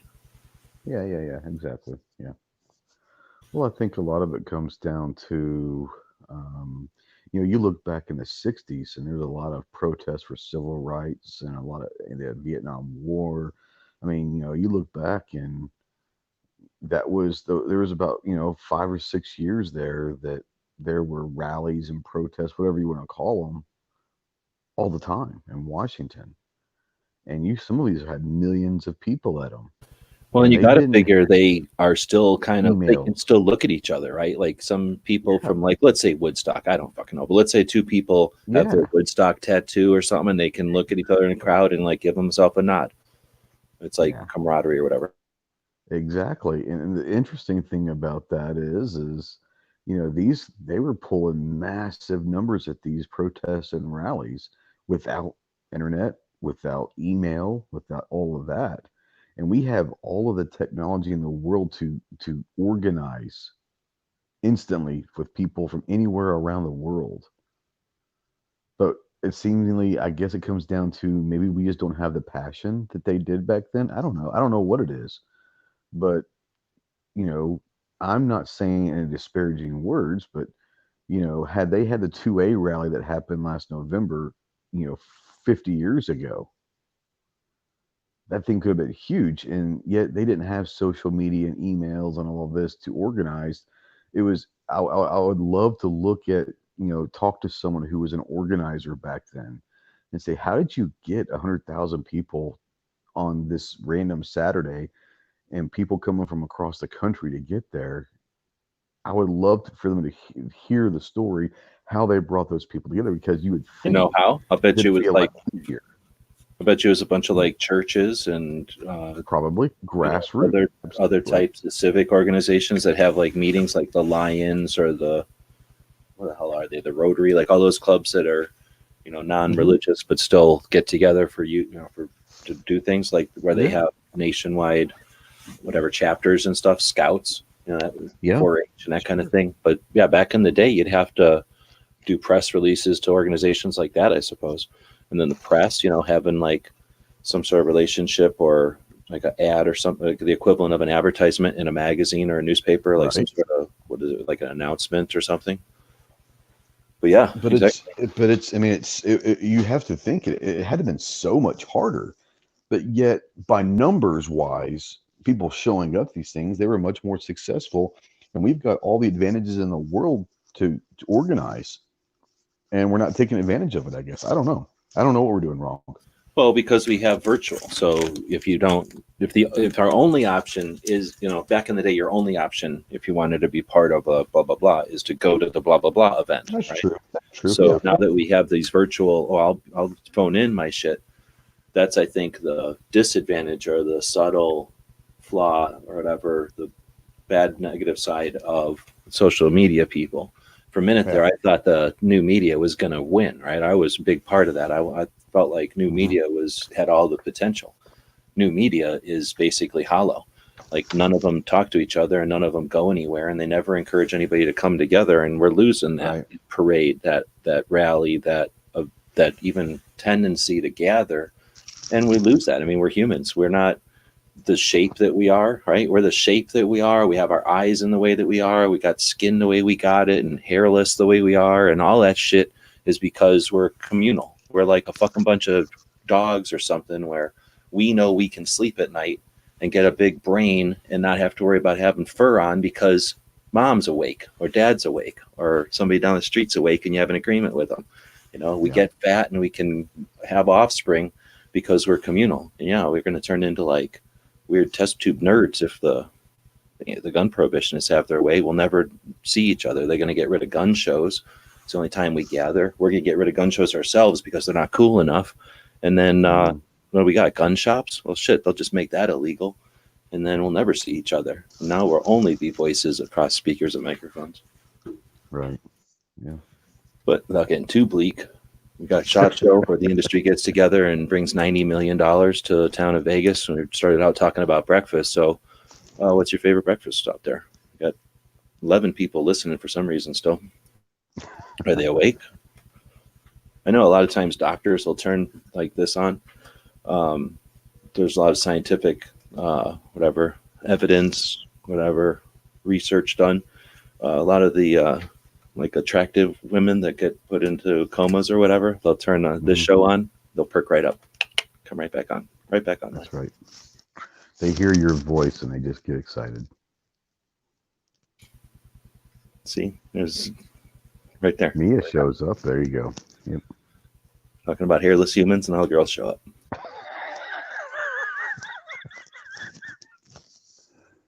So what was the question again?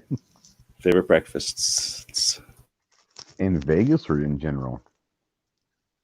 That's in general, I guess. I'm a big fan of like a wet. You probably call it differently, but we call them Western omelets, which is like ham, cheese, onions, and peppers. You know. Denver omelet, pretty much same thing. Okay, so I love omelets. Well, I bet you a Western omelet has red pepper and a Denver doesn't. I'll bet you that's the difference because otherwise, I think. Yeah, we use red peppers. Yeah. So I would say if I could have an ideal breakfast, it would be a Western omelet, some hash browns, and biscuits and gravy. That's probably like my perfect breakfast. And a side of like country ham, like sugar cured ham. Blech, no way. Yeah. So, yeah, I'm not a big fan of the watery egg, so I can't deal with that. I can eat an omelet, but it's got to be dry out. I do not like wet eggs, so Really? Yeah. I couldn't do. I don't deal with those because of the onion and the green pepper.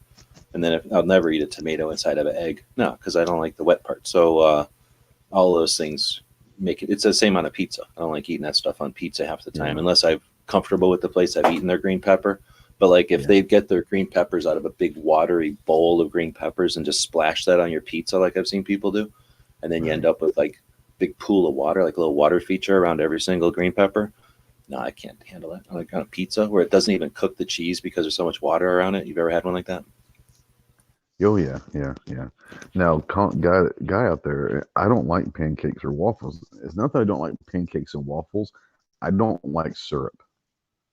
So I don't. See, that's weird. I'm with you. I'll eat chocolate chip pancakes because I like that. Sure. Are sweet. There's chocolate chips in there. You're done. Like you can just put some bacon in there and eat it. But I ain't all about making a big mess. I don't know. Maybe I had to wash too many dishes when I was a kid. I can eat syrup anytime I want it. I mean, I can eat sweet anytime I want. Like breakfast, I don't want to eat a bunch of mess. Yeah. But yeah, I'm with you. Says pancakes inside of waffles. So pancakes over waffles? No. Yeah. Or do you have a preference there? I don't like pancakes. I mean, if I had to choose one, I'd probably choose pancakes. Like, you know, if I have pancakes and they can give me like a blueberry syrup or something where it's not just like maple syrup, you know, I guess I'd choose if I had to choose between pancakes and waffles, I'd probably choose pancakes.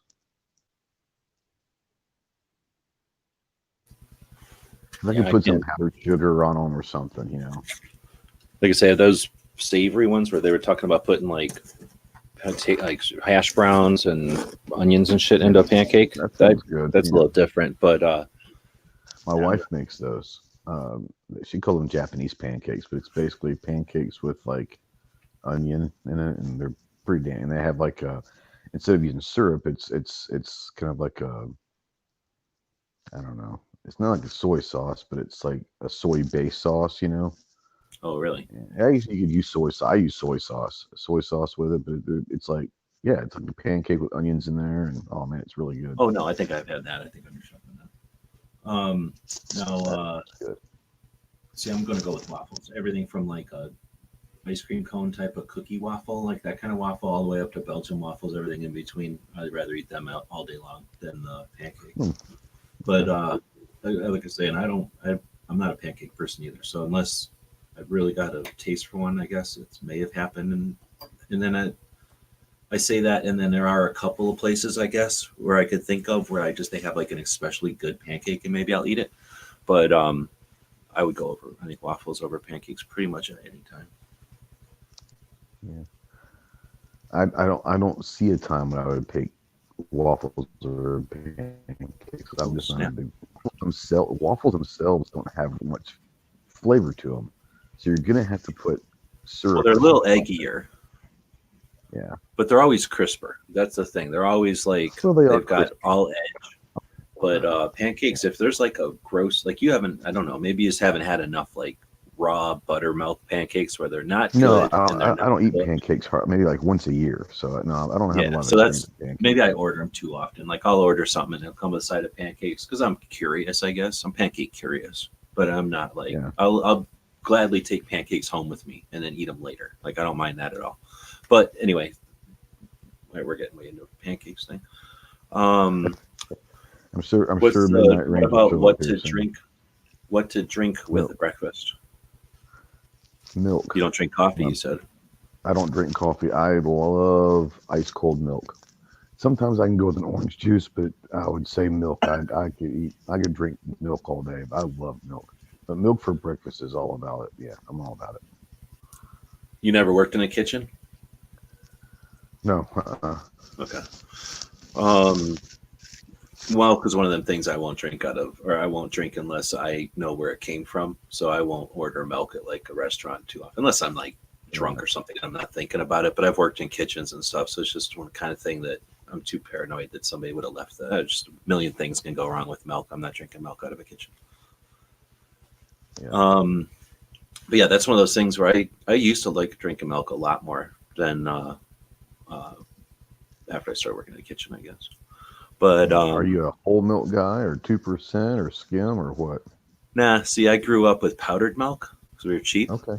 And so I can deal with powdered milk. Like so there's certain people I know that can't even. Well, I'm a vegan for the most part. What the hell? So like I can deal with not drinking milk. I drink fucking nut milk most of the time, but I can understand where people can't drink whole milk. But hell, no, I don't like drinking whole milk or cream or something. That's just too thick for me. I mean, Now, you can cream, laugh at me for being a vegan all you want, but if you're slurping heavy cream, then you no, take a little bit of ribbon right back.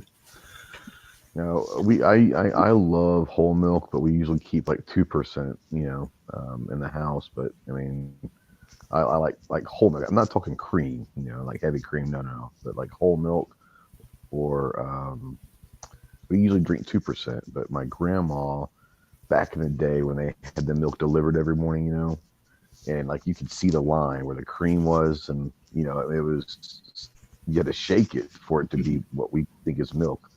See, I wouldn't have shaken it. I would have separated it because I'd rather drink milk light, like on the weak side, and then have the cream for like if I want to make like a mushroom gravy or something. Yeah, you want cream for that, not milk, right? But like, yeah, if I'm just gonna drink it, I don't care. I'll drink cold. You ever drink milk with ice in it? Like I'll do that.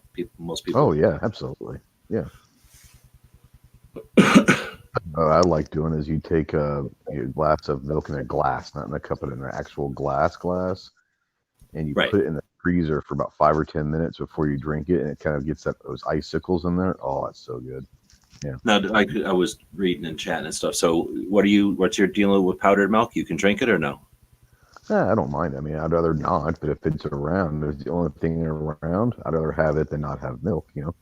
Now, here's the other thing. People that don't ever drink powdered milk think that it's some like alien thing, so they don't realize. But when you have powdered milk, right, your mom will make some, and now you got powdered milk in the thing. You don't know it's just milk, and you're a little kid. But exactly, when you got to make your own powdered milk, you figure out if you put less in there or if you put more in there, it makes more powder in there. It makes it a thicker milk.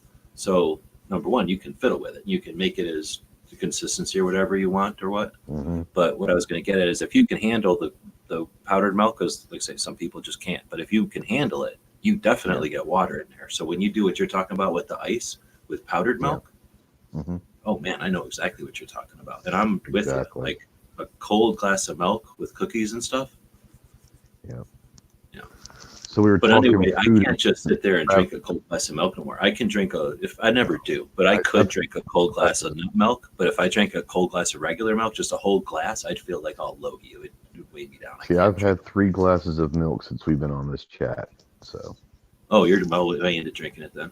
For a while there, I drank I could drink a gallon easy with just in one sitting. My grandparents would get pissed, but that's impressive because there used to be a test that if you could drink a gallon of milk in an hour, you couldn't do it physically. You couldn't because your body wouldn't be able to take that much. Now, I mean, I know people that have tried. I'm talking about in like a weekend or whatever. Like with my friends over, we'd kill a gallon of milk, and my grandma would be all mad because she wanted it for breakfast or something, and we killed it last night. But then for a while there, I don't know when it was, like in the 90s or whatever, I was like lactose intolerant. Like I couldn't drink milk for shit. It would give me Okay. heartburn. I'd be burping. It was horrible. And then at some point, I still liked milk or whatever. And then I would drink a thing of milk, and then it was like, oh, it went away. And then I could drink milk again. So I don't know, for like a period of years there, I had like lactose intolerance. I don't know if you ever heard of that. You never Oh had yeah. that happen No, to you? I will. No, I'm not lactose intolerant. Because I figured it's No, because I drank so much milk when I was a little kid that it might be it could be. repelled or Yeah, something. it could be. No, I do agree with Misha. Hot chocolate with milk. So what we do here is we'll get like the Swiss Miss powdered hot chocolate, right? But what we'll do is we'll pour milk in a pot and we'll heat it up on the stove, and we'll pour the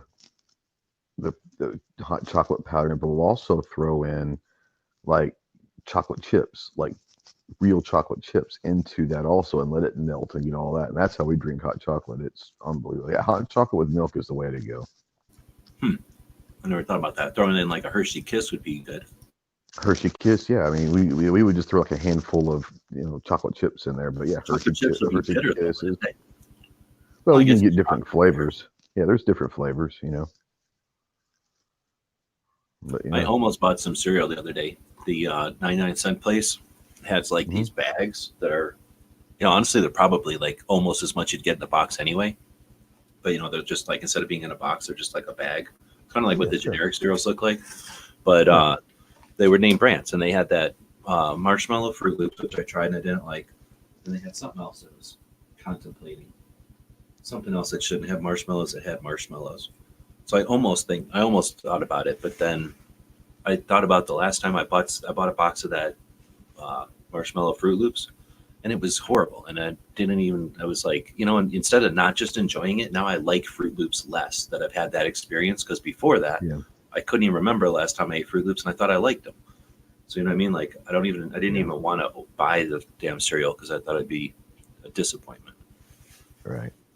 Yeah. Love cereal too. See, so for me, I like going to the buffets for breakfast, especially in Vegas. There's nothing like a $7 breakfast buffet. Yeah. Problem is going to Vegas for a $7 breakfast buffet when you're on vacation is one thing, and you got nothing else to do. You can just go in there and just do embarrassing amount of things to that buffet for $7, and then go home and sit there all day, watch TV or something, or look at Vegas Right. or whatever you're gonna do. But you can't do that and then go to SHOT Show. That's what sucks. No. So I got to be there for like. You can't do that the first day either, because you're No. just an idiot if you do that. So every other day there's stuff to do in the morning, and then the last day nobody wants to do that. So and then also we usually leave on like a weekend, and then the buffets aren't $7 on the weekends. They're more dollars. They're more. They cost more on the weekends. So the only way to get a cheap one is to go up during the week and like on a vacation or something. Yeah. No, I love breakfast buffets. Once again, my favorite buffets are the ones that have like an omelet bar. You can like kind of create your own omelet. Those are my favorite kind of buffets as well. So I love omelets. So See, that's the thing, though. I don't think I've done that before, but very rarely anymore because I like my omelets to be made a certain way. Like I don't like the whipped kind of omelet, for example, where they spin the shit Right. out of it. There's a bunch of air in there. It's like 7 inches thick. Some people really like that kind. Um, and you don't know what you're going to get from that kind. And I guess if you watched for a little while, you can make that determination. But for me, I rather eat like an old dried out dead omelet. I guess you could try telling the guy to do that, but anyway, all I'm getting at is you're just gambling too much. With what that guy's going to end up.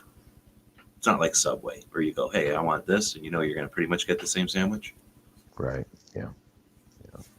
But if you're a risk taker and you don't mind that, you don't have weird egg issues, then I guess I can see that. See, and that's the thing is, I mean, I love omelets, but I can eat eggs in any way. I mean, sunny side up, scrambled, over easy, over medium. Oh, see, I watched So this show there was a YouTube video, and I think it said like every way to cook an egg or like 1,000 ways to cook an egg. It was something like that, and it was like 13 minutes long or something, and it went pretty much like here, here, here, here, here, here, here, here, here, here, here, here, and it was just kind of showing you like 1,000 different ways to cook an egg, and like most every single way was gross. Like if the Right. yellow is fluid at all, I'm not in.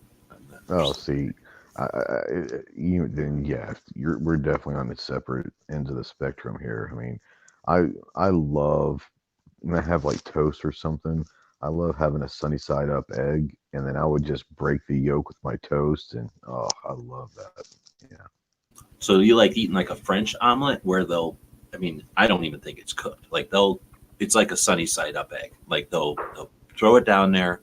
They'll, I don't even know if they flip it. In fact, I don't think they do. I think they pour it down, the egg, pour it down, like scrambled egg, pour it down there, put some cheese on it and fold it. So it's wet egg being folded over cheese on both sides. So it's like cooked egg, wet egg, cheese, wet egg, cooked egg. Would you eat that kind of omelet? Probably, yeah. Yeah. See, that's if you like the whatever yolk, I guess, then you'd love that because it would just be mixing cheese in with that, I guess. Right, yeah. Because I'm guessing the cheese still melts, right? Oh, yes. I mean, you know, I'll be up late at night, and if I'll just get like 2 or 3 eggs, throw them into a pan, throw some, ham and some shredded cheese, cook it for about 30 seconds until it's just not like water. It has some sort of consistency to it, even if it's very little. I'm good to go. I'm in. Now you get yours from like somewhere around, or you just get them at the store, like Both. a farm or somebody's house. Both. Yeah, we've got one of the guys that works for me. We'll get eggs from him that are farm raised and all that. But most of the time we get them at the store. But if he's got them, then we'll get them from him. But most times from the store. Yeah. IHOP had an all-you-can-eat pancakes. Wait time was like 30, 45 minutes. They only got like up to 5. Yeah, that's the problem. Is anybody can give you all-you-can-eat pancakes because nobody can eat more than like 4 pancakes. Every time I go look at a place and they're like, "Here's our big stack for 3 pancakes." I'm like, wow, man, what the hell? 3 pancakes is a stack, and then you eat them and you can't eat 4. They know what they're doing. Yeah, they know exactly what they're doing. Yeah. Now, if no matter it's what kind some of kind it is, of if it's an all you can eat, the little thin crepey ones with a bunch of syrup or cherries or apples or something, like those people can eat more of because you're really just eating some kind of a layer between fruit. But a real pancake, I don't do well on any all you can eat buffets. Like, no, if it's a Chinese or whatever it is, like they always make money on me because I'll have like one big full plate, but there are people that I know that will go get 4 or 5 plates. They're killing that buffet. They make money on the buffet on me. oh yeah, I've done horrible things with buffets before, but they are asking for it. They literally are asking for it. So it's all the kids and people like you though that are like, yeah, and then they eat like 1 plate. 1 out of every 7 might just destroy it, but the other 6, they're charging you $10 for a $4, meal. And plus, it ain't the fat people. Fat people just eat a bunch of bread and everything else, but there's probably like a percentage. It's probably very low, but like whatever it is, like the crab leg or the whatever meat or the tomato, sometimes like whatever the expensive food is, that's the ones that really kill. I'm sure something like that, because of all the food out there, something costs the most, and it's whoever's eating the most of that is really the one who's messing with them. I want to say that Mia's calling me a woman. I can't verify that, but I believe that's what she's hinting at. You're just like 9 to 10 out of 9 out of 10. Right. Yeah. But that's, again, when I'm talking Vegas, and that's a whole nother thing, right? Because you go to a buffet in a regular town, you're going to get a regular assortment of regular people. But Vegas, you got a bunch of people that are either like, hey, I don't guess let's go to the buffet. Or people that are like rolling up their sleeves because they came to Vegas for that buffet. Now, you get me a breakfast buffet that has like steak tips or pork chops, and I'll tear that up. And a lot of those Vegas ones will have like the breakfast pork chops and stuff, and I love those little thin pork chops. Love that stuff. Well, see, now I think it'd be neat. We'd have to all have a lot more money, I imagine, but it'd be neat to, I don't know, maybe go to Vegas or go to SHOT like a day early or stay late, or just put in the money and do it. But like go to some place on Saturday and make that like a thing where we all have our after Vegas buffet or something. But that would be neat to have like a bunch of people that meet up at a place to whale on a buffet or whatever. Or Yeah. I was gonna, I guess, say it would be neat to have like a We- channel or a project where you just go to Vegas and try all the buffets, because that's not even possible. By the time you got from one end to the other, they would change. Like one of them would have gone out of business, and two more would have started up, and one would have turned from this to that. So I bet you could just constantly be going to Vegas buffets and be discovering them. we do a pretty good job on the Sunday night buffet that we all go to together. I mean, that's a Yeah, dinner but we don't buffet, but concentrate on it. Well, we've only done it once, but we did it. we did it twice. We did it twice. Well, we did it 2 years I ago know when I we've was. been there. Well, it might not have been the It wasn't gun on channel. Sunday. A bunch of us went. Yeah. Last We year was went the the first one time organized. specifically for gun channels, right? But Yeah. and plus we're changing the place now. But yeah, that concept of, yeah, I'm just saying adding the whole like dynamic of paying attention to what the hell we're eating, because that would be neat to see somebody. Because I knew back in the day, people who knew how to whale on a buffet or whatever. I'm trying to think of like even when that was. Maybe he's traveling with business or something, where you just like all of a sudden you figure out, oh, this is somebody who really likes eating buffets. But like I say, the people that really know what they're doing are like, oh, I only pick the olives and the crab thing. Like they pick all the expensive ass rare stuff, and like I could get that at any buffet. I'm not even picking that. Like I could get potato salad anywhere, and their potato salad isn't unique, but their crab salad is unique or something like that. Like that'd be neat to go to someplace or go with people who knew that much of whatever level of detail about the buffets. Right.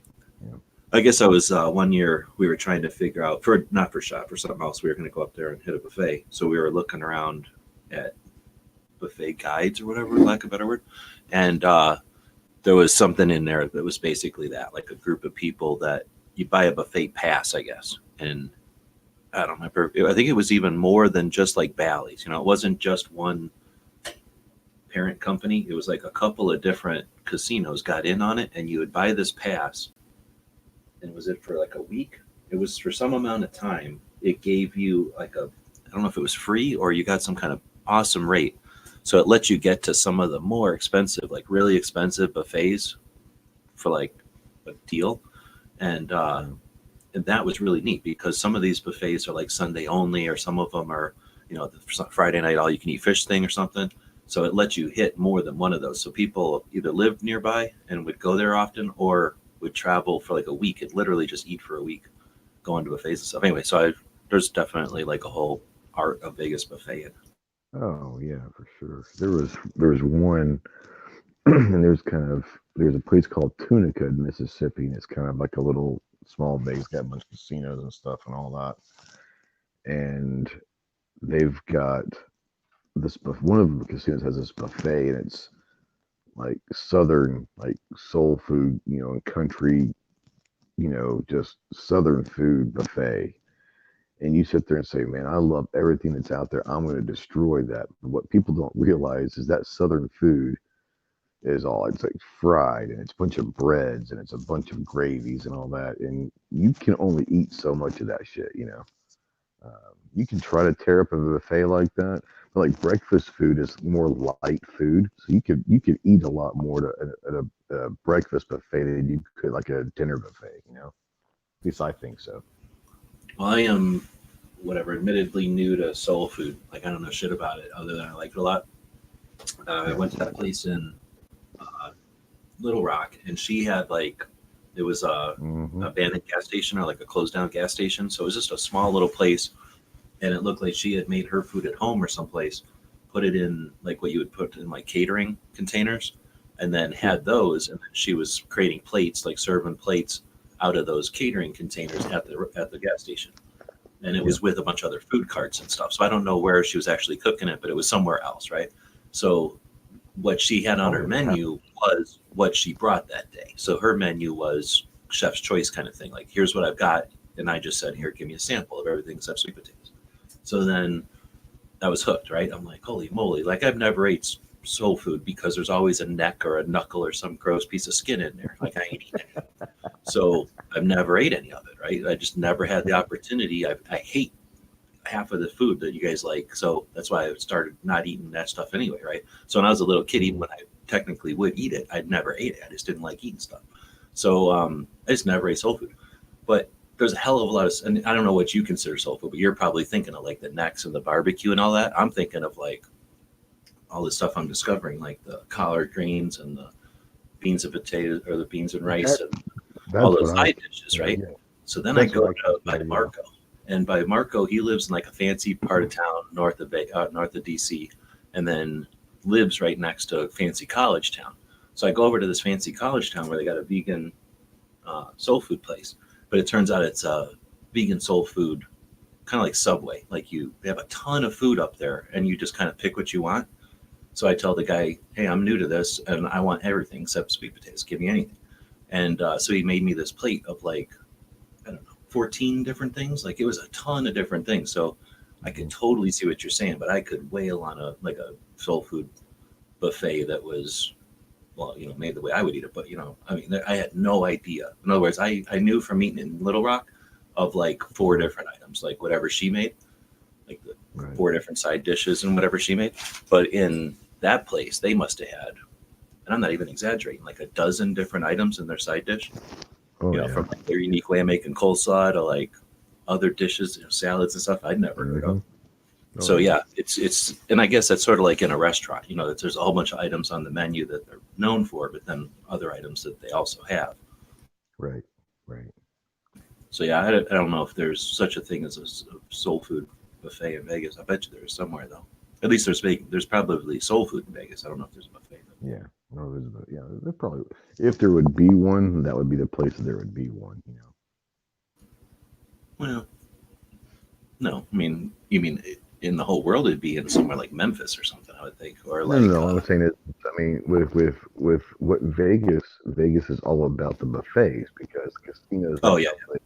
Board, that would be a place that I could see definitely would have. They've got every other kind of buffet. Might as well have a soul food buffet. Now, there used to be one. I don't think the hotel's even there anymore. So, or at least it's 3 different names changed. But it used to be called like the World Buffet or something. And their like thing was like they have a little bit of everything, but not just getting around. Like they had a lot of different stuff. So that was pretty neat. Mm-hmm. We went there like maybe 3 times ever, but it's gone now. Yeah, I remember that one. Yeah.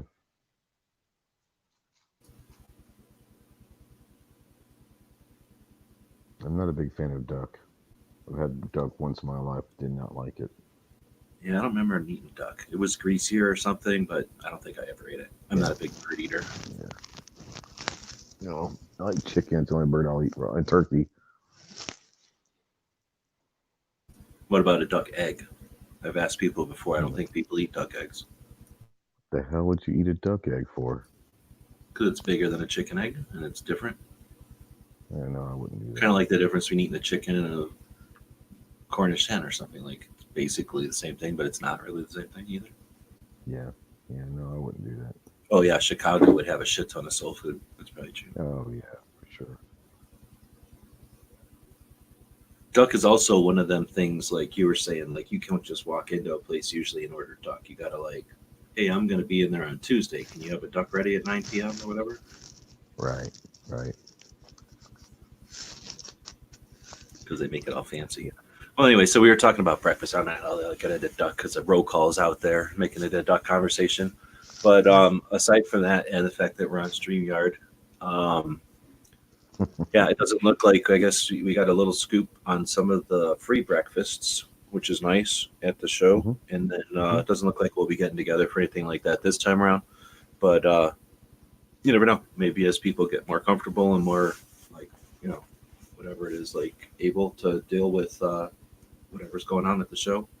And maybe we, I don't know, I'd still like to see the industry change a little bit and appreciate the people that have cameras and are creating content and are, having those conversations with individuals that are the community. But if they ever valued us a bit more, or we ever distribute resources to where we're all making a bit more money going, then maybe it'd be easier to schedule a day off or another extra day at the end or something, and have everybody, have a leisurely get together where we know we're going to just be kind of eating for a while and then something like a hotel, you can spill out of the eating area and just go hang out somewhere else, right? breakfast somewhere before range day 2 years ago? Huh? Did we not stop and eat breakfast somewhere on the way to range day 2 years ago? It depends because how early it is. If people want to eat breakfast, then it turns into like, if you're really ambitious, it turns into stopping somewhere on the way and then eating while you're in line kind of thing so that you get there and have the most use of time. But if you're not ambitious, then yeah, I know a lot of people that'll stop and eat at a real place and then mosey to SHOT Show later or to the range or later, because I guess the idea is that they wait until all the big crowds are gone in or whatever. Me and Clover rode with you in a van 2 years ago to range day, and we must have just stopped and got something and ate on the way or whatever, because we got there early, so we didn't do that. But I remember we stopped, and I don't know. Well, no, that time I think we were planning, or you guys were gonna, but then Clover left his fucking teeth or some shit at the thing. We had to go back and get his dentures, some shit. Oh, that's right. Yeah, that's right. It was. Like, so we just had to stop and pick something up on the way. That's what it was. Yeah. It's like I can't gum my pipe all day. Let's go back and get my dentures, boys. That's pretty much how I said it. Pretty much, yeah. Almost exactly. It's prosthetic, like, I forget what it was. It was something. It's almost verbatim. My pipe ain't working, boys. Something's missing. That's eyeball. Shit. It's too late to be laughing that hard, G. Not after drinking like 3 things of milk. So he's over there like shaking a bladder of milk around inside of himself. It's like when you got one of them wine skins and you're like, oh, okay, I'm going to fill this up with milk though. All the way to the top. And then you start shaking it around. All the way to the top. No, I'm giving you shit because that's how I feel. I've had like, I don't know what the hell's going on with me. Either got the gut cancer or I'm dying or something, but I got sick whatever a week ago and I've like felt like, I don't know, like the day after you get punched in the stomach, I felt like that for like a week. It's not enough to like, whatever, like incapacitate me, but if I stand up, I remember like, oh yeah, my fucking stomach don't feel great. Right. Yeah. All right, well, with that, we've been live for 2 hours for 2A. I see Dead Horse out there. Always thinking of you. Good to see you around. And you and yours. And Roll Call jumped in. All these people have links. They just don't like the show that much. So they don't jump in. Ghost likes the show. He did jump in. And I don't know. You got anything to plug on our way out? Nope. Thanks for having me. Oh, he already wrote over here. He's leaving, yeah. So I don't know how long ago you wrote that, but yeah, we're about to wrap it up. About 20 minutes ago. Whenever I'm on this version of the duck, I totally forget we have an internal because you have to flip it back and forth. So I end up watching the regular chat over here because of this, right? I forget to do this, but this I like. This is the only good thing I like about it, right? Yeah. So anyway, I forget to do it. So I totally didn't realize he's over there going, I want to go to bed. Help. So with that, we'll say thanks again for showing up. We had a fits in the starts today because of the, I think the mic was flipped over or something. Stupid duck wasn't listening to my mic. But we'll be back to pick up later.